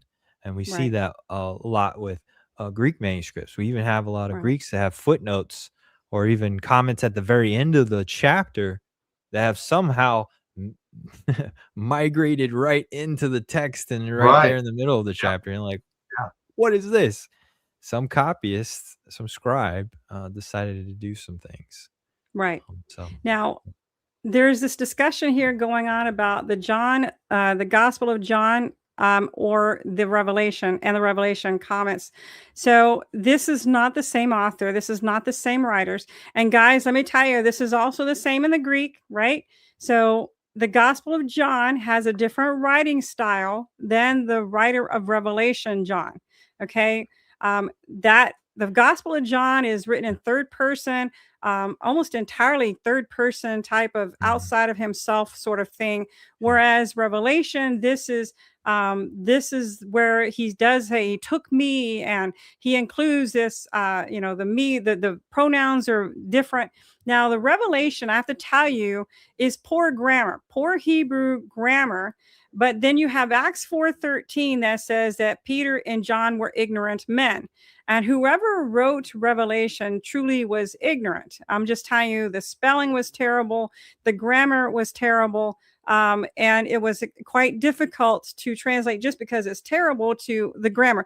But it's the most beautiful marker of all to have the bad grammar to me. Yeah. Because that goes part of with the fact that he's supposed to be an ignorant man. But I think, Bryan, you had something to add to that, right? Yeah, I mean, I think that there's a couple of ways to translate the ignorant is like unlearned or unschooled in books. You could translate it a couple different ways in the Greek, but if you think about it, it's like everybody would have been gone to yeshiva. They would have gone to synagogue as a child to learn Hebrew. After that, you get into your trade. He's a fisherman, so he would have been able to do a little bit. But if he's spending all of his time fishing, if you get him to write stuff, it's going to have poor grammar.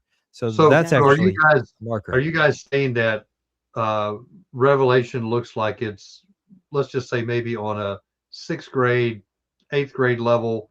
I'm just trying to say this in the way people can understand, but maybe John, the Gospel of John, is written on a better, a more educated John is, yes. Yeah. form Yeah. of Hebrew. And a It different is. style too. Like It's a different style, manuscript different, Okay. and so and honestly, this is what we're looking for, right? We want to see the personality. If you're going to your Bible right now and you get a beautiful translation, such as the SBL Bible, the Study Bible, right? Beautiful translation. It's going to sound alike from Matthew to Revelation. It's going to sound like the same writer because it's the same translator. Right. We're wanting to see the personality. We want to see the errors. We want to see the spelling changes. We want to see things that matches their personality. Maybe Paul will have more formal writings, and of course their environment that they're surrounded by. You're going to see more of the Aramaic influence in the Hebrew, predominantly Hebrew. So we're looking for that 1st century Hebrew, and so this is what we're looking for: is the personality of the writer. And once it's translated, then you lose the personality of the writer and you get the personality of the translator. Yeah. So what's the Absolutely. next one up here? I want to just jump in and say, I saw a question that says, are there any significant negative Oh. markers Well, there we go. in the Cochin? Yes, and I can tell you what those are shortly. Oh, okay. So, Well, well, let me actually, I might as set well it do up. that now. Let me set Go it ahead. up real quick though. We find positive markers all over the place. We have a Yes. mountain of positive markers. You can go back and watch the Revelation series. You can see our stuff in the Matthew. We found a mountain amount. I mean, it's just incredible. We do find every now and then. We find a few. Every now and then. Very rare, but we're honest with it and we show our work. We actually We talk do. about it and show it. And that's the difference when you're working through the difference of presenting everything in a linear and everything that you have and putting footnotes and pointing out those negative markers versus creating a compilation where everything can be hidden and you never see those negative markers. That's right. Really Just like want to point that out. So there are, like I said earlier, there are verb forms that is in classical Hebrew, which is the pre-exilic or First Temple Hebrew, and it's called the Vayikol for past tense and Vekatol for future tense. These were never spoken verb forms. Okay, I'm not going to go into the structure of the verb form, but a vav was added in front of this to change it to either past tense or future tense for a purpose. And so that verb form, which is completely and absolutely classical First Temple Hebrew, is never was a spoken verb form. And why would they be writing in the verb form, even though they're used to reading it? Because when you're reading from the scrolls, you're reading this verb form, and they understand what that verb form means. But when they're communicating with each other or writing letters to one another, they're not going to use that verb form, and that is a negative marker. We do have a few of those in Matthew, a handful of those in Matthew, and I think a few in Revelation. So those are what I call negative markers. So there must have been damage in that in that area, and maybe that verse was translated or maybe partially translated. We don't have any way of knowing. But if they didn't speak that verb form in the First Temple, then they're not going to be speaking it in late Second Temple. So that's my input on that. Yeah, and it also could be a scribe is thinking something because he knows a certain way. He's read things a certain way. So he's thinking in his head, he's copying, but then he's writing what he's thinking. That happens to people. I mean, there's a whole lot of reasons why scribes make mistakes and errors and issues. I'm going to pretty much tell you, there really isn't a manuscript that was scribed perfect.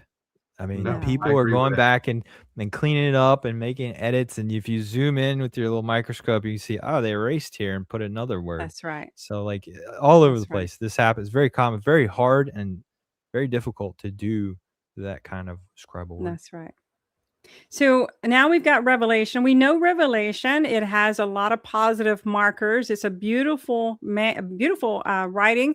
I say beautiful because I love the fact that there are that many errors and pronoun errors and things like that. It was written by someone ignorant, and then it was written by someone using the first late Second Temple writings, Mishnaic Hebrew, using Mishnaic terms and so forth. And so I love this revelation. It's beautiful. And that just this revelation, guys, if all I ever got to put my hands on and help to work with was that, my life would be complete. But, the Father allowed us to work with all of these. And so he always gives us more than what we've ever imagined. So what's on the next page, Bryan? Yeah, we've been drinking from the fire hose, Janice. Yes, we have. So Acts has positive markers as well. So it's also has some beautiful ones. Maybe not as many as Matthew, but it does have them. So what's the next one? Romans, Colossians, Ephesians, Corinthians, Galatians, and Philippians. All of them have the late Second Temple markers in Rabbinic Hebrew. Say it what you may, it has it. Fascinating. I'm just telling you. Now, it doesn't have the number that it has, Matthew, like I said, but it does have some. And so I put it on the list of it's extremely impressive, and the language is a little bit more formal. So Yeah. And again, we need time to study these things out. yes, This is all early spot checking and letting you know, hey, yes, we found some positive things here. It's worth studying and getting into this and learning more about what's here. So that's right. yeah. I mean, once you get into the word for word, then you start seeing, okay, well, I can see where this change happened and this change happened, but it has to happen on a word for word analysis. And that part has not been completed. So, okay, Romans 2:2 and Galatians 1:3, Paul uses the word moran, which is an Aramaic word meaning our master. So these are examples of Aramaic words that he's mixed into it. Now we know Romans he wrote. Philippians 3:3, he employs rabbinic terms such as beit din. Again, that's a Mishnaic term. Beit din. Okay. He also uses Aramaisms such as markings, like I said earlier, like the lilek, lichak, let's see what else. He's got several. That extra yod is added. That's an Aramaic spelling. So these are beautiful Hebrew markers that are used in these writings. So let's go to the next one. Hebrews also has positive markers. It has Paul uses anu instead of he uses an anu in some of this isn't Paul's writing. Hebrews has not got the markers of Paul's writing. That's the main thing of this right here, is that this writing style is different from Paul writing in like Romans. So for example, Paul, when he writes he writes here in his writings of Romans of anu, which is a more formal writing of we. But when it's written here in Hebrews, it's anaknu. Okay, all of the other writings that were attributed to Paul, it does not have anaknu. It has anu.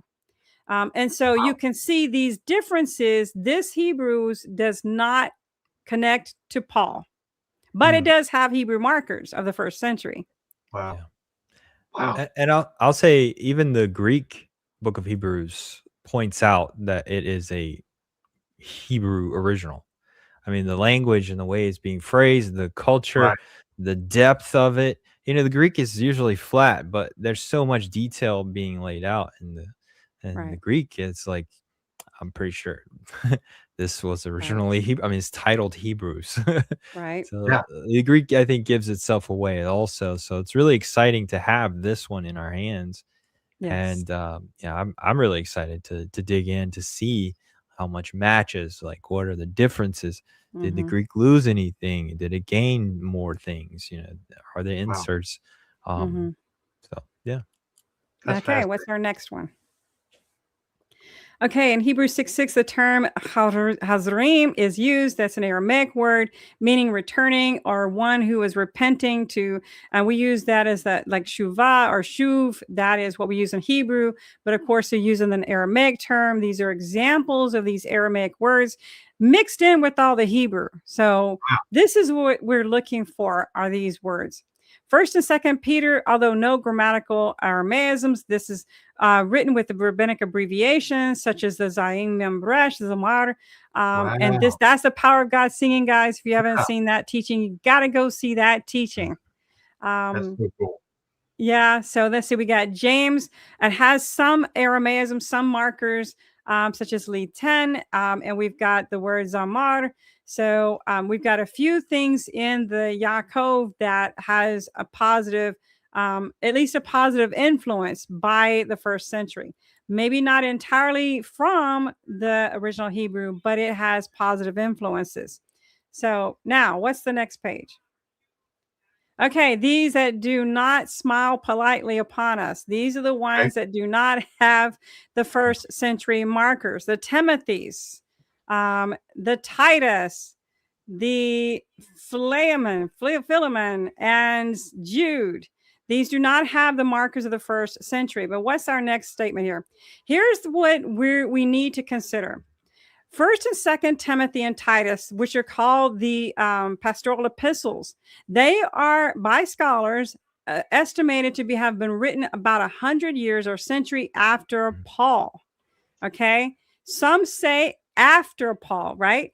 This comes directly out of the Oxford Study Bible. This is a quote from the Oxford Study Bible.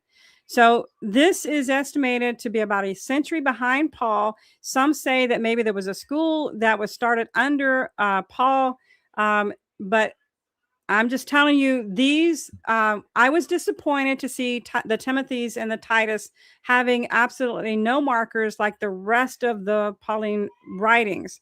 Okay. But this is the reason why, is that this is somebody that is not Paul himself, but that according to the scholars, this is somebody that wrote it 100 years or so after Paul. Yeah, and so we're matching up with what we find with what their stance is on the history of those manuscripts, and it lined up. It lined up. I was hoping to see the Timothys, and then I realized, wait a minute.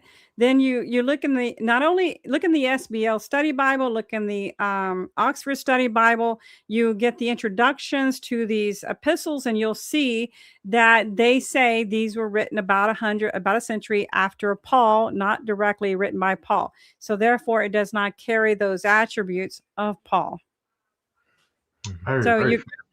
Yeah, so that's fascinating stuff. Very fascinating stuff. So we don't have those markers at that time. Here it is, this quote. This perspective is supported by an observed discrepancies in vocabulary, church organization, theological themes, and when compared to Paul's undisputed letters, such as Romans, this is where it differs. Now, this is directly from the Oxford Study Bible, where it says this is the reason why. This doesn't match to the true Pauline letters. Yeah, and I've heard that over the years too. But it's interesting that our manuscripts are kind of demonstrating the late creation also. Now, it doesn't mean we need to necessarily throw out the Pauline letters, those letters rather, the pastoral epistles. But I do think that we need to weigh them out carefully, especially when it comes to things that conflict with the Tanakh. If it does, such as, women, you shut up. I think that one's a big problem. You be silent, women, because that is not what goes all the way back to the women at the entrance of the tabernacle who were serving in some kind of leadership role. And then suddenly you get to Second Timothy, where women are to be silenced. And then First Corinthians, 14, where again, that's mentioned. That looks like that was actually an insert. That came later. These are from scholars who have done good scholarly research that have said these are inserts. And so, Janice, women be free. Would you say that verse? I got to do it. Guys. Go ahead. That verse about the righteous are as bold as lions. Would that be for men and women? Just both of them are righteous? They are both. That is men and women. Amen. Yeah. Love that. To sneak that line in there. Now, how many lines we got so far? Okay, I've lost count. Okay. I'm going for a baker's dozen. There we go. We're going to be going for something, but yeah, let's go ahead. All right. So I want to go through some examples, that we're going to get from the Cochin This is one of those easy ones. This is a softball, but this is there. It's a Greek mindset, Roman mindset versus the Hebraic mindset. I want people to be able to spot these things. When you're reading Okay. your English and you're going through, if you have the right mindset, they'll jump out to you. They'll just jump straight out to you. So here we go. So if we go to Matthew 10 verse 12, it says, "And when you come into a house, salute it." And that's the Greek. The Greek word there is aspazomai, and it means to enfold in the arms, to salute. Figuratively, sometimes it will be used to be embrace, greet, salute, or take, but it was a Roman salute. This is what the Roman government did. This is what Roman soldiers did. This is what the Greek soldiers did. They would stick their arm out. I'm not going to do it in case someone takes a screenshot and say, "Oh, he's doing the Nazi thing." No, they would salute the home. They would salute people, and it was like a way of saying hi. So do we think Yeshua is telling his disciples? Do we think he's telling the disciples to go and do a Roman salute at people's homes? I don't think so. Yeah. That doesn't make any sense. So that's what I'm saying. If you keep in mind the Hebrew mindset, it'll be like, oh, something wrong there. That's probably not what it should say. Maybe it's a translation issue switching into the Greek. Let's go check the Cochin. Cochin Hebrew Matthew 10:12 says, "And when you enter, ask for the peace of the men of the house." Shalom. Shalom. Shalom. Yeah. So that would be That's a typical Hebrew. thing. That's Yeah. Hebrew through and through. This is something Very Yeshua Hebrew. would have said. He would have said, when you go to someone's home, you say, "Peace. Is there peace here? Can I come in? Are you Yeah. peaceful? Will right. you allow me to bring my peace into your peaceful home?" That's right. That is culturally what you're supposed to do. Right. Supposed to greet Oh, that's people good. with peace. So don't think they were goose stepping and saluting in the first century, being Jews of Judea. Good. That's good. All right. So now let's look at some examples of addition. We're going to look at this Greek right here. This comes from Revelation. This is chapter 19, verse 10. It says, "And I fell at his feet to worship him. And he said unto me, See, you do it not. I am your fellow servant and your brethren that have the testimony of Jesus. Worship God, for the testimony of Jesus is the spirit of prophecy." Now, the reason why I really want to get to this verse is because scholars have really argued over the years, what does it mean for the testimony of Jesus is the spirit of prophecy? There's been debates over this over the years, all kinds of theories and ideas and concepts that popped up, doctrinal beliefs and all this. I mean, it gets wild. So we check the Cochin Hebrew Revelation. It's not even there. It's missing. Spirit of prophecy is not even there. Wow. It's not even there. Not there. Wow. Yep. It says there, and your friends and your brethrens who have the testimony of Yeshua. We can see that in the text. And then it says, make your prayers to Jehovah. I do want to add, though, so we're looking at manuscripts that have been hand copied, hand preserved over and over again. So we can't always say that this was originally without that phrase. We can say that it could have been, if it was originally there, that it just was left off mistakenly. So it's a possibility. There's all kinds of theories. We don't know why it's not there. But I find it interesting. The thing that had been plaguing people for a long time of like, meant. What does it mean? Yes. And lo and behold, it's not even in ours. That's right. That's right. That's true. Wow. Wow, that's fascinating. Uh-oh. There's another thing up there, guys. What is it, number 6? What's going on? What do you see? Yeah. We see another lion. I'd be lying if I was not the one saying it's a lion. Here we go. Did you say the word? I did. Here we go. All right. Let's go to the Greek. Revelation 3:20. Behold, I stand at the door and knock. And if any man hear my voice and open the door, I will come into him, and I will sup with him, and he with me. Hmm. Sup being like I will eat food or drink with him. So they're coming inside of him and doing that. Yeah. Let's look at the Cochin.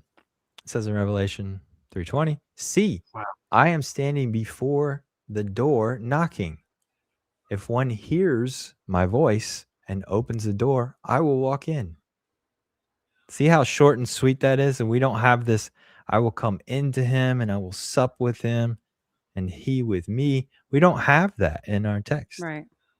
It's adding this confusion here. Yeah, go ahead. Sorry. I really love this. My grandfather, Lloyd Shackelford, when I was I had just been born again, not too long, and I got to hear he went and preached at a little small Methodist church in Karnak, Texas, and that was his text. Behold, I stand at the door and knock.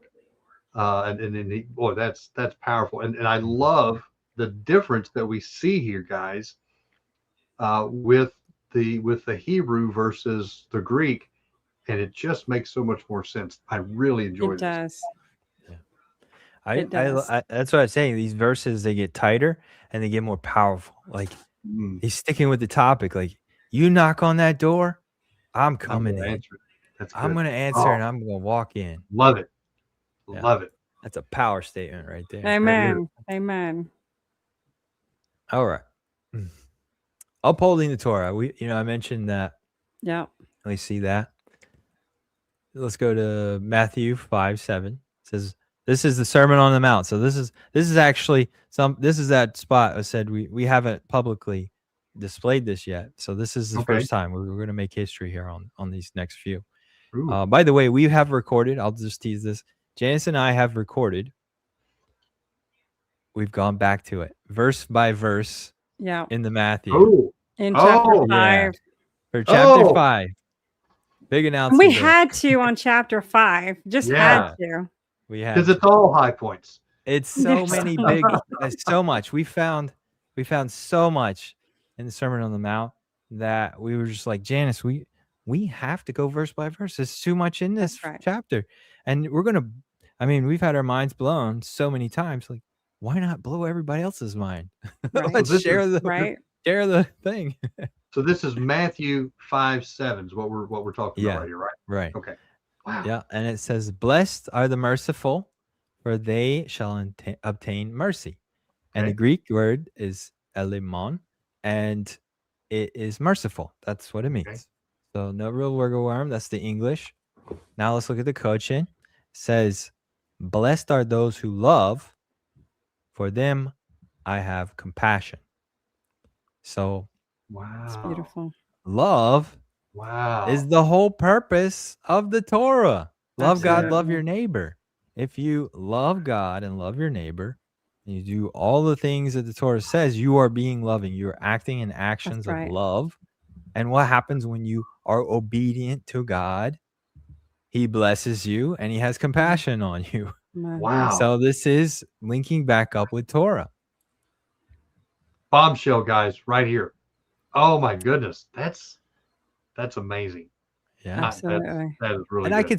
I could see how the Greek moved over into mercy. I could see that and why they did that. But wait, there's more. There's more. But there's more. Let's go to verse 10 in the same chapter. This is still the Sermon on the Mount. In the English, it says, "Blessed are those who are persecuted for righteousness' sake, for theirs is the kingdom of heaven." We probably know this verse. Like, think about it, like, oh, I'm being persecuted because I'm living righteous. That's a common thing. A lot of believers experience that. It makes sense. Right. They didn't like my Facebook post. I'm being persecuted for. I'm just kidding. But go ahead. I'm gonna type back to them like a lion. Okay. All right. Let's look at the Cochin. It says, "Blessed are those who labor in judgment, for they will Ooh. inherit the kingdom of heaven. Let's break this down. Labor in judgment. Labor, they work. Mm. They work, they have actions. Mhm. In judgment, what is the judgment? Judgment of God, right ruling, deciding what is right and wrong. That's right. In their life, they are actively judging what is right and wrong. That's the Torah. That's right. This is back to the Torah. Wow. Blessed are those who are executing the Torah, for they will inherit the kingdom of heaven. That's right. Guys, that is wow. Wow. Right there. Wow. Right there in the Sermon on the Mount. And that's what we should find, because Yeah. Yeshua's message was to repent. What does Yeah. repentance mean? It means turning back to the Torah, walk right with God, obedience. Gosh, that's so good. Yeah, if sin is missing the mark, right? If you're hitting the mark, it sounds like you're laboring in judgment. Right. I like that. That's good. That's right. That's good. Praise God. That's a hallelujah moment right there. That is- Yeah, that's a amazing. hallelujah Man. moment. Wow. All right, let's look at fixing the Greek. This is kind of fun here. This is another one of those, like, hey, we haven't released this publicly. I think this is going to be very impactful. I really enjoy this one right here. So this is Matthew 5:33. It says, again, you have heard that it was said to those of old, you shall, I'm missing an S there, sorry about that. You shall not swear falsely, but you shall perform your oaths to the Lord, that being Adonai there, the Greek. Okay, so it's saying don't swear falsely. Okay. The Cochin says, again, you have heard those of old who say, you shall not support a false oath, but you shall fulfill it to the owner of your oath. So this is actually in step with the rest of the Tanakh, the rest of the Torah. With That's right. the Bible, the whole Bible is got all these places where you are to swear by God. You are to use God's holy name, and there's a blessing that comes along with that. When you make oaths, make vows using God's holy name, there's no forbidding of doing those oaths, those vows, those swearing, as long as it's truthful. Right. And so what we have here is something that's a contradiction in the Greek, because you got Yeshua saying, don't swear. We'll see another one, but here it's not about don't swear. It's about don't support a false oath. So don't support someone who has made something not truthful, saying they're going to do something they didn't. That's wow. That's amazing. So we're back in step with the Tanakh. Wow. Wow. But wait, there's more. No, what do I see in that corner? Is that a lion? I don't. It Is looks it? like a It lion, looks right? like it. You guys know me too much. Like I was just gonna stick these in and not make a big deal about it, and then y'all go and make a big deal. Okay. Thank you. The setup. That's right. Walked right into it. There you go. But yeah, so this one goes along with the last verse that we saw. So 33 was don't swear falsely, don't support a false oath. Now this one is verse 34 in the English. It says, but I say to you, this is Yeshua talking again. Now it would appear that he's saying don't swear at all. Just quit doing that practice. It says, do not swear at all, neither by heaven, for it is God's throne. Now the reason why he's putting in neither by heaven is because at that time, culturally, people were false swearing, and they were swearing by the land, by the sea, by the heavens, by the sky, by the clouds. They were swearing to all these inanimate objects, but they were telling a lie. So it was like, okay, well, I'm not using God's holy name, but I swore to the dirt on the, who owns the dirt, right? It's still going back to God and his throne. So that's the content, the backdrop of what was happening there. Now let's look at the Cochin. Oh, this is so good. Verse 34. I say to you, do not swear by the heavens before the throne of Elohim, God. Wow. Notice what's missing at all. At all is missing. Yeshua is not Wow. saying to not make Not swear. not swearing. You could still swear. Wow. The Tanakh actually tells you to make oaths and swear by his name, and that you would be blessed. We are fixing the text here. Wow. And look, there's some denominations that will teach when you go into a courtroom, you are not allowed, where the guy stands up and do you swear to tell the truth, the whole truth, Right. nothing but the truth. If you got, nope, because I'm not allowed to swear. It's against my religion. This destroys that. It does. Yep. That does. It fixes that. Yeah. Wow. Sure it is. That is something else. My Yes. goodness. All Wow. right. Now the next transition. So that's the end of my examples. The next one I got here is Janice, if she's ready to talk about Freiburg. Sure. Yeah, we'll go on to that. Sure. So there is another Hebrew gospel that has all of the New Testament. This is a translation from the Greek, a beautiful translation from the Greek, but it is a translation from the Greek. So the reason why Bryan and I continue to bring up these other manuscripts is Right. because we want you guys to be familiar with these names. And so, because, if you have somebody that comes along and says, this is an authentic, truly from the first century source, and to say that it may have been before it was translated, okay, but it's not an untranslated copy of the original source. This Right. one actually, especially the Revelation and the Matthew, is nearly word for word according to the Greek. Okay. And so that's a problem in my book because I'm a purist. I want to see something untranslated. So, guys, just keep these things in mind so that you understand that if somebody says this is authentic, this is the real deal, buddy, this is it, then you need to understand this Freiburg HS 314 is absolutely a translation from the Greek. And so this is the Freiburg is a New Testament recognized as the earliest complete Hebrew translation of the New Testament, dated 1563. It's a very old one. It is believed to have been translated by Erasmus Oswaldus Schrecken-Fuchs as a professor of the Hebrew.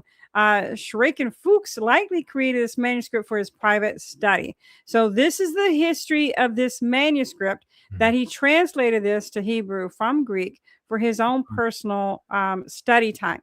Okay, so Let me just Go ahead. say, yeah, I spent a little bit of time working on looking for positive markers in this manuscript.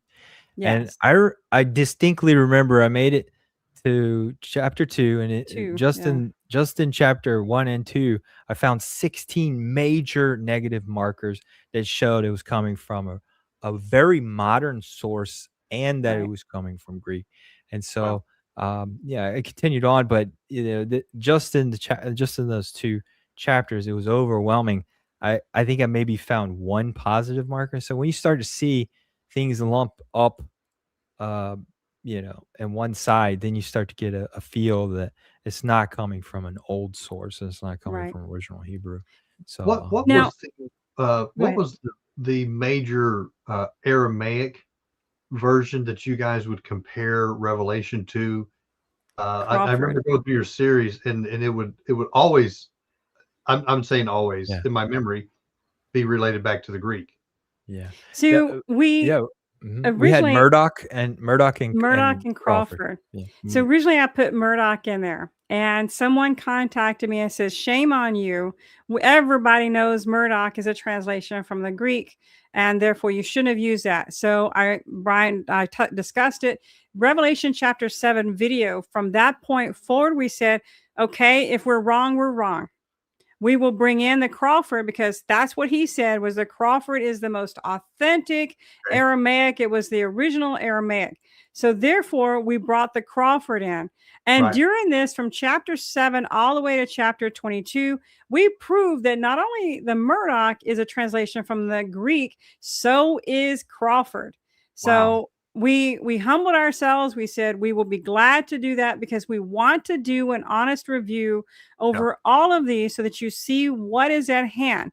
And therefore, we found that both of them were translations from the Greek to Aramaic. Wow. Hands down.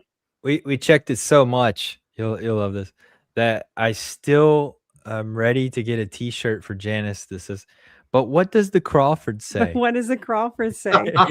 I need that I feel like we T-shirt. would get people to buy that because we said it so much. Yeah, no, I remember that, and it was just over and over and almost ad nauseum, and I'm just like, man, Absolutely. it's a Absolutely. slam dunk. Yeah. And Yeah. we really wanted to be honest with our review. I'm not saying we're perfect, but we surely gave it our best. Right. And one of the things, we got someone that's in the chat. Her name is Pam Lusker. She helped to translate the Revelation, the Cochin Revelation as well. Wonderful, Shout out to brilliant Pam. lady. One of the things that she said that really hit home with me one day, she says, Janice, for all these years, we've had our Greek New Testament, and yet we were still inspired and encouraged by it. Yet we were still, we grew through it. We grew and spiritually grew through this. Okay. It's not to say that it's no good. I'm never saying that, right? Mm-hmm. Because we still love our scriptures. I'm just saying that if you're wanting to get to the true textual problems and you're really wanting to connect to the Tanakh and you're really wanting to look for that first century marker, this is what we're looking for to add to that spirit-filled blessing of reading the New Testament writings. And that's what we're trying to do, is to add to your already blessed studies of the New Testament writings. Absolutely. Wow. I want to give a shout out to Pam. Pam Lusker Yes. played a very big role in Yes. finding a lot of these manuscripts. She has Yes. a librarian background.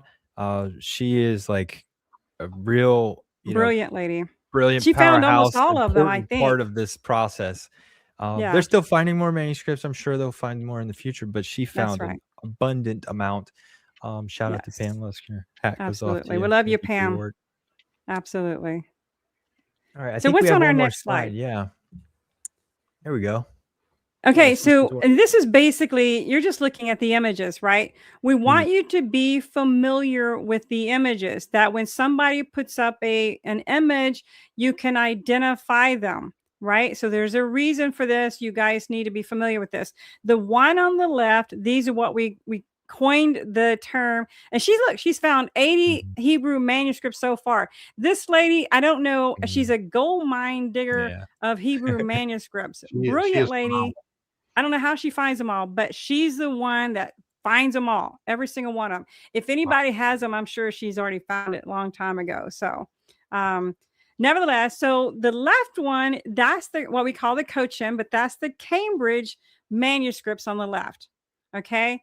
The right one, that is the Freiburg HS314. You can see on the right, there are the diacritic marks, the marks for the vowel sounds that are included.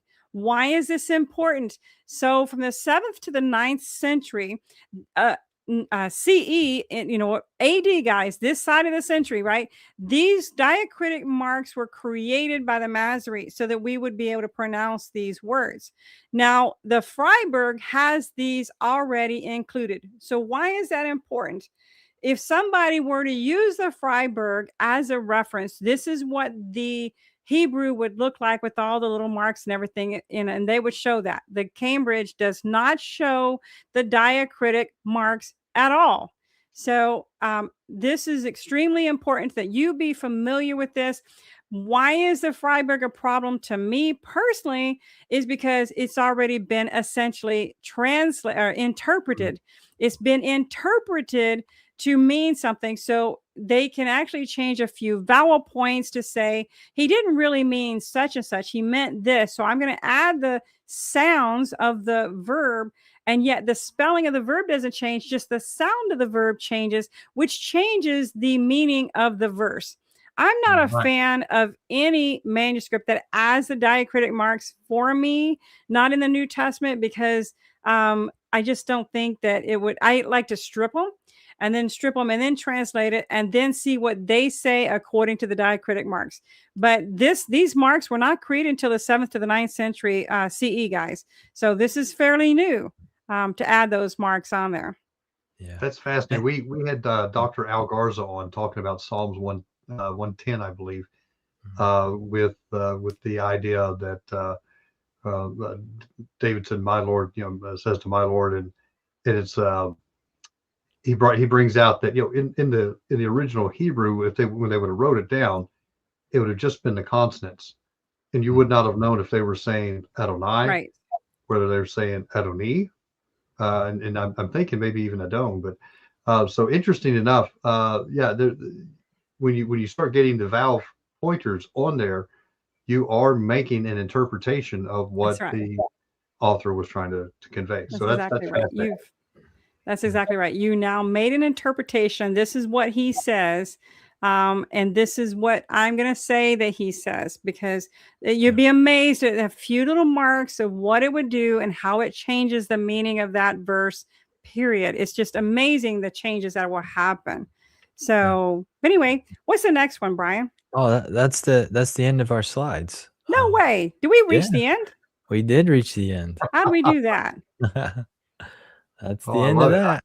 Oh, and Pam is right. So she mentioned there are some there's some marks of the vowel sounds that are in the Cochin. This would have been added by the scribe.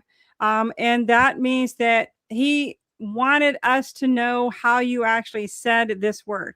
So there are some that has been added. It would not have existed during the first century, but he wanted to make sure that people knew how to sound it out for whatever reason. But there are a scattering of these words that have those on there, and you can see those in the images. So that is true. Those have been included in some of the words in the Cochin manuscripts. And I think we've analyzed the writing style and I think we've identified 3 different handwriting styles. So this is 3 different types of scribes making copies of this collection. So it could have just been one of the scribes was like, "Hey, I need to add more detail here because I don't know what I'm doing."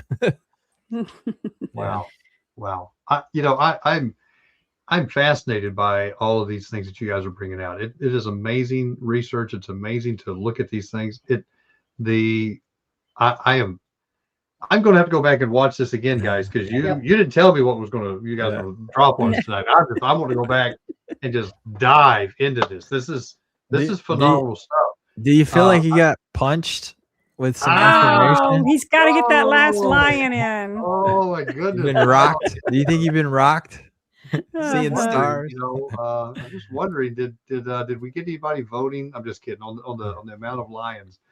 I think you would actually have to go with 4 because I didn't anticipate anything past 7. And wow, Bryan, you did a really good job tonight on the line. So, guys, look, I do have one more question here.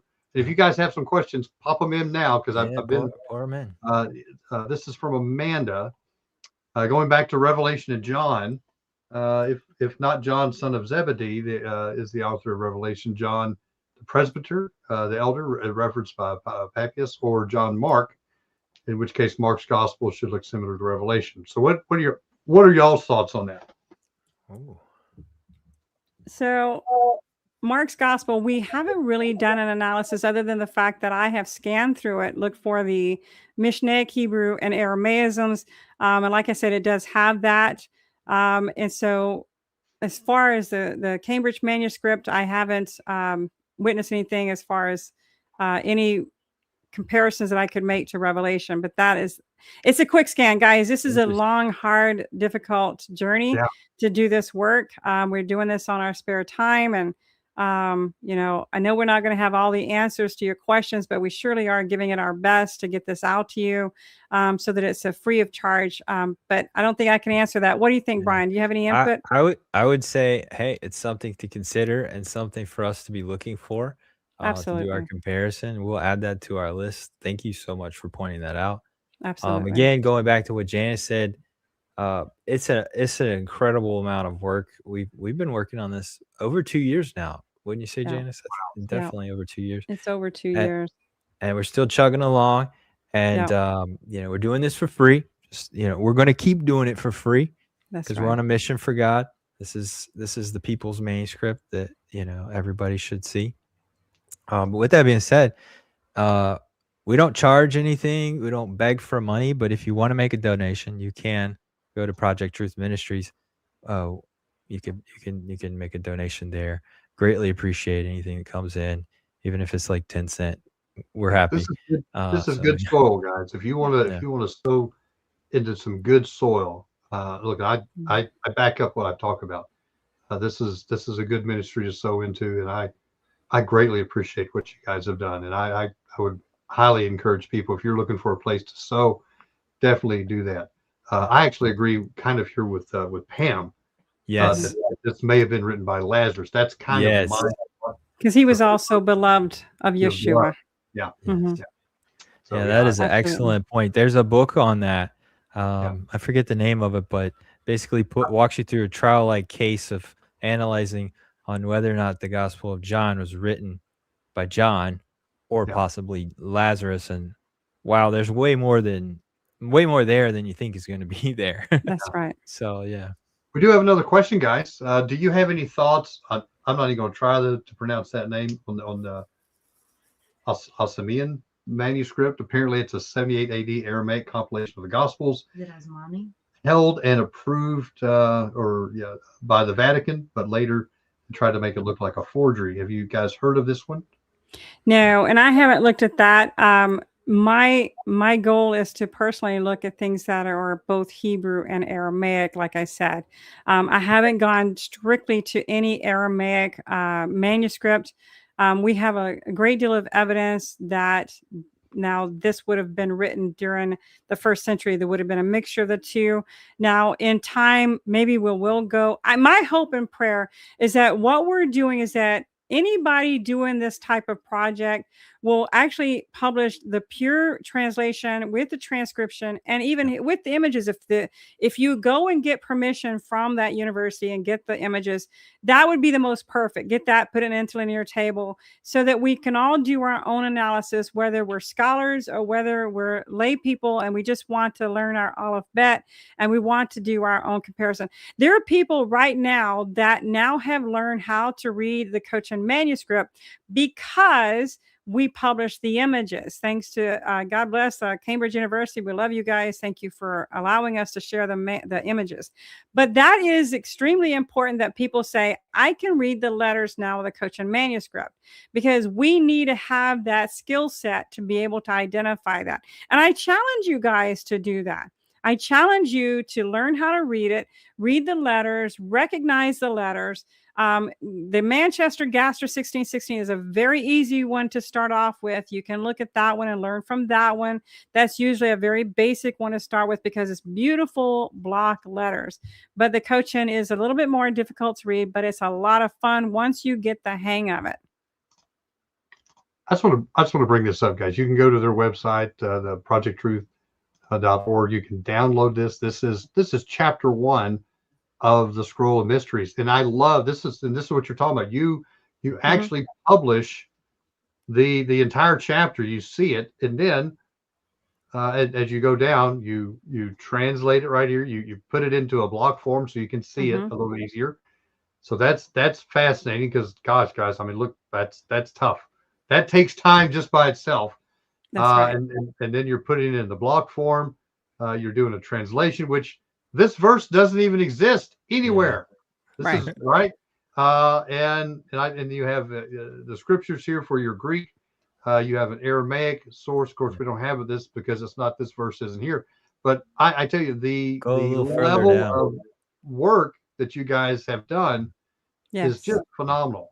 It's just Yes. phenomenal. I just love this stuff. So this, and people are grateful for the way the interlinear table displays all this information, how to pronounce the word, the words broken down in each individual box, and of course the meaning of the words, how the word is used as far as the grammar. And so people are learning Hebrew, the biblical Hebrew, through this.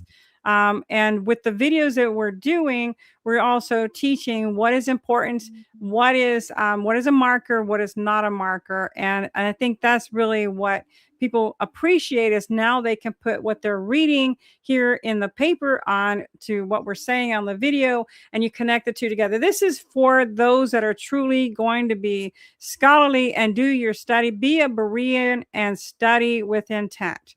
That's the challenge I give to all of you. Yeah, I just love what you guys have done. Allison Ashley asks, I don't have money. I only have time to give. How can I support or get involved? Oh, very good question. I can answer that. You take our links, send them to other people. You hit like on our videos. You subscribe. You can send emails out to your friends. Hey, check out this Hebrew Revelation. You can give them the series. You can spread the word, spread the message. Tell them to go download. You can send the download PDF to the people. Just spread the word. That's how it helps. We appreciate Absolutely. that. And what you do learn, teach it to others. Maybe start your own teaching and teach it. We're not trying to keep it to ourselves. We want you guys to spread this, right? So there are people that are teaching this. What we're teaching them, they're translating it and teaching this in Spanish in Mexico and in Polish. So we've got people teaching this in all these different languages. And that's what we want. We're not jealous and upset that you're teaching it. We want you to teach it. We want you to share this. And if you find some topic that's extremely important and passionate that you're passionate about, learn it intensely and then teach it to others. And I would love it if you guys would share it with us, because we love those things.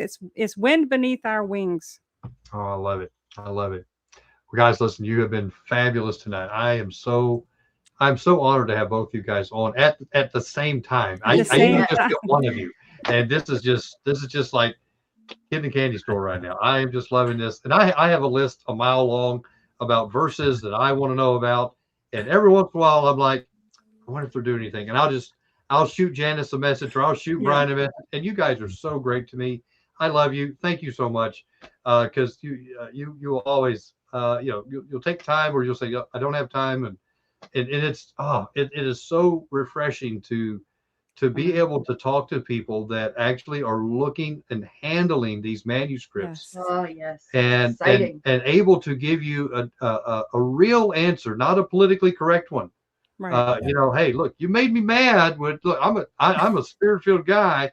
You made me mad when you started taking away my Mark 16. But at the same time, hey, we need to be honest. We have to be honest, because that is the biggest thing.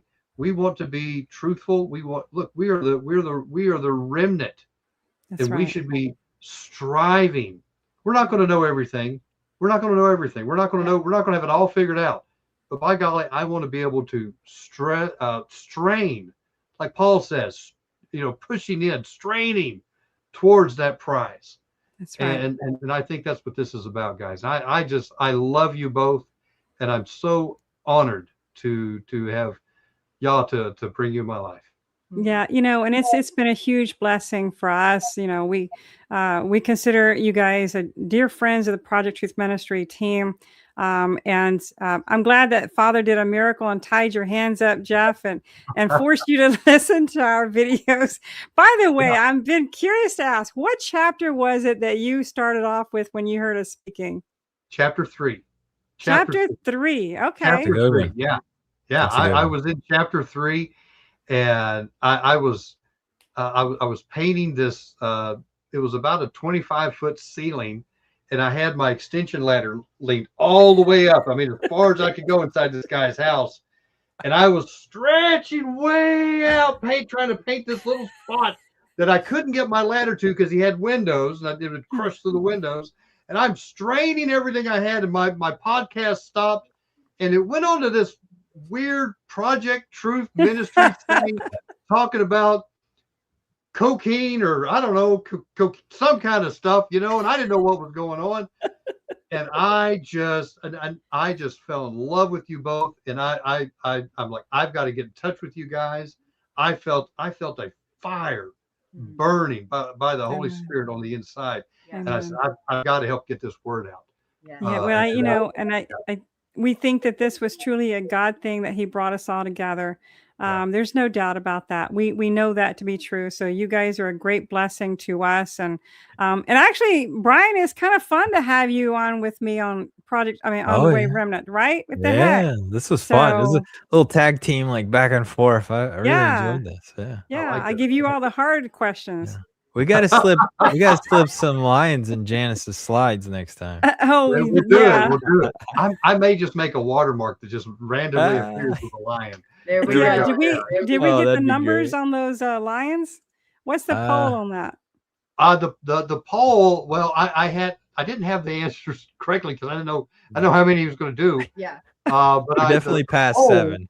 The poll was 1, 5, and 7. We went Yeah. to, I think we went to 8 or 9. Yeah, So the answer would have been 4, infinity. for There we go. infinity, right? It never stops. Well, Oh this my was goodness. fun. This was Oh, fun. I love you guys both. Thank you so much for coming love on you tonight. Yes, Look, thank you. hey, the Cochin New Testament manuscripts. So in my opinion, and I'm sure your guys are going to say this, look, that I think these have the markers to being so far to date Mhm. being the best. It's not a compilation, but the best collection Yes. that points back to this being first century. And guys, look, if you go through and you listen to what Janice and Bryan talk about in their videos, guys, to me, this is what I think Thomas, could be Andrew, right? I think this is what Thomas carried with him Right. from his journey from probably Antioch all the way over into India. I agree. And then they survived as copies of copies of copies. And it just blows my mind because that's the only way that you would see these first century manuscripts getting out to India. That Right. guys, look, that's not a plane ride. They didn't have planes back then. That was Right. Yeah. that was over a day's journey. I'm just kidding, but I mean, that's a massive undertaking to get from Yes. there to there. That And was. I'm just so fascinated that y'all preserved this and Mhm. has chosen this time to bring these things out. Yes. For such a And time as this. to clarify some of the doctrinal issues that we have. Yeah. Right. Yeah, it's the Greek is really they've left the door open for so many things. Like some of these verses, the way that they're translated, the way the Greek works, it like opens the door for you to translate this way, that way, or this way. And Yeah. then you're open to all these man-made doctrines and beliefs, and you can just kind of make it up how you want because it's so ambiguous. But Mhm. then you get to what we have, and it's like it just completely shuts the door on all those doctrinal beliefs. It's just That's it right. says what it says. It's very clear, no wiggle room. And that's why I think this thing is so amazing. We're fixing the text. We're solving issues. We're making things link up to the Old Testament like the Greek doesn't. Right. It's just amazing. I love this manuscript. I'm truly That's blessed to be able to awesome. look at it. So Amanda says, I went to Cochin and to the places where Thomas was supposedly at. Pretty cool. The Cochin Christians were Torah observant until the Amen. Portuguese Catholics came about 1600 years later. Wow. Wow. Wow. Amazing. I do believe Thomas lost his life in India also. He did. Yeah. Yeah. Wow.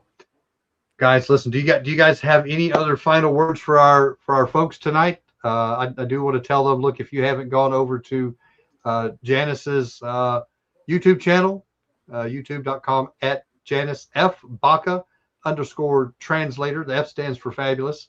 And then we go to over here to at Project Truth Ministries. Go subscribe to both YouTube channels, guys.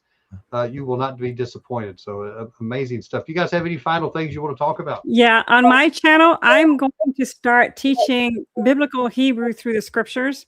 I'm releasing a video on Friday where I am going to read Psalm 91. It's my favorite. What can I say? Oh, Psalm amen. 91 in Hebrew, teach you the grammar of the Hebrew, what it's saying in the Hebrew, so that people who love the Psalm 91 can learn it, memorize it, and also translate it as well.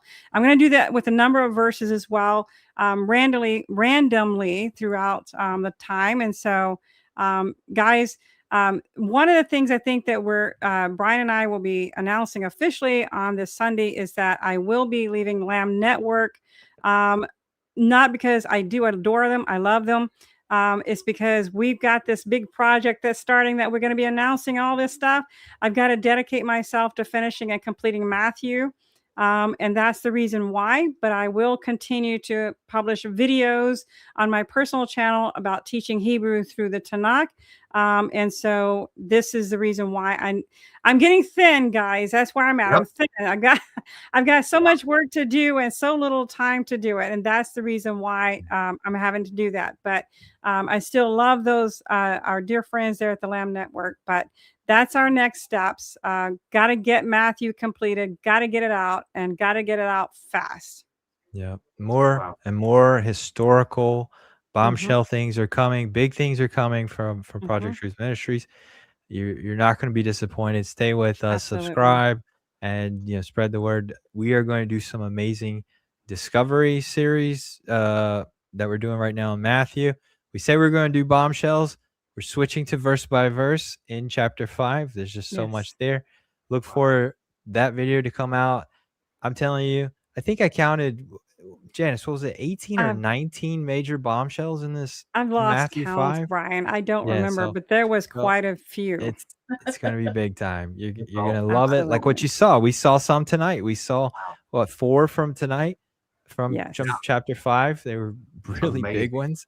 So and they were big. More. I look, as soon as I love on you guys and tell you whatever, I'm going back and watching this, especially those parts again. I'm just gonna be wow. Yeah. I really wanted to comment a lot more than I did earlier, so I'm trying to be well, we always appreciate your comments. I certainly advocate for people out there. Find these places in your Bible, whatever Bible you're using, that's fine. Make a little footnote and say the Cochin does not contain this, or the Cochin says this. You just add a little footnote so that you understand what manuscripts are out there, what says what, and keep it moving. Find these major bombshells in our videos, and then put them in your text. And if Yeshua tarries 1,000 years from now, someone digs up that Bible.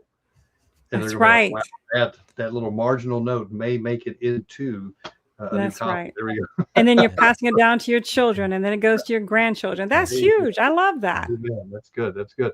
Hey, I want to throw this out there just because my darling wife is right here. Don't miss Miranda's teaching on Janice's channel. You guys just did a teaching Sunday. It was this last Sunday. Miranda, oh man, she just brought some guys.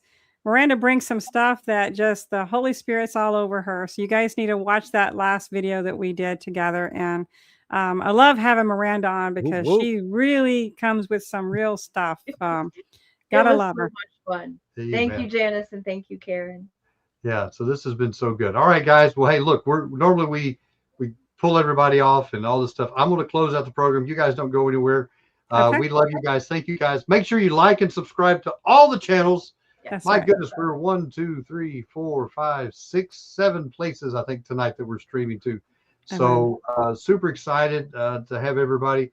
Drop some comments after the show's over, guys. Drop some comments. Share these videos out to every platform that you can think of and get this information out. This needs to get out. This needs to get out. I don't know if I said that before, but this needs to get out. So, amen. I'm just going to throw that out there. And also, if you're watching from a phone, I know you can do emojis. You could throw some hearts and some lions in there. There we go. Yeah, there we go. Yeah, blow up the comment section. That's we need to get some lions in the. Maybe I'll do that. Maybe I'll see if I can get a lion one for members, just for when Brian's on. All right, guys. That's right. All right, guys. We love you so much. Thank you for joining us tonight. We will see you on the next time. Shalom, shalom. Bye, everybody. Shalom. Bye guys. Mwah.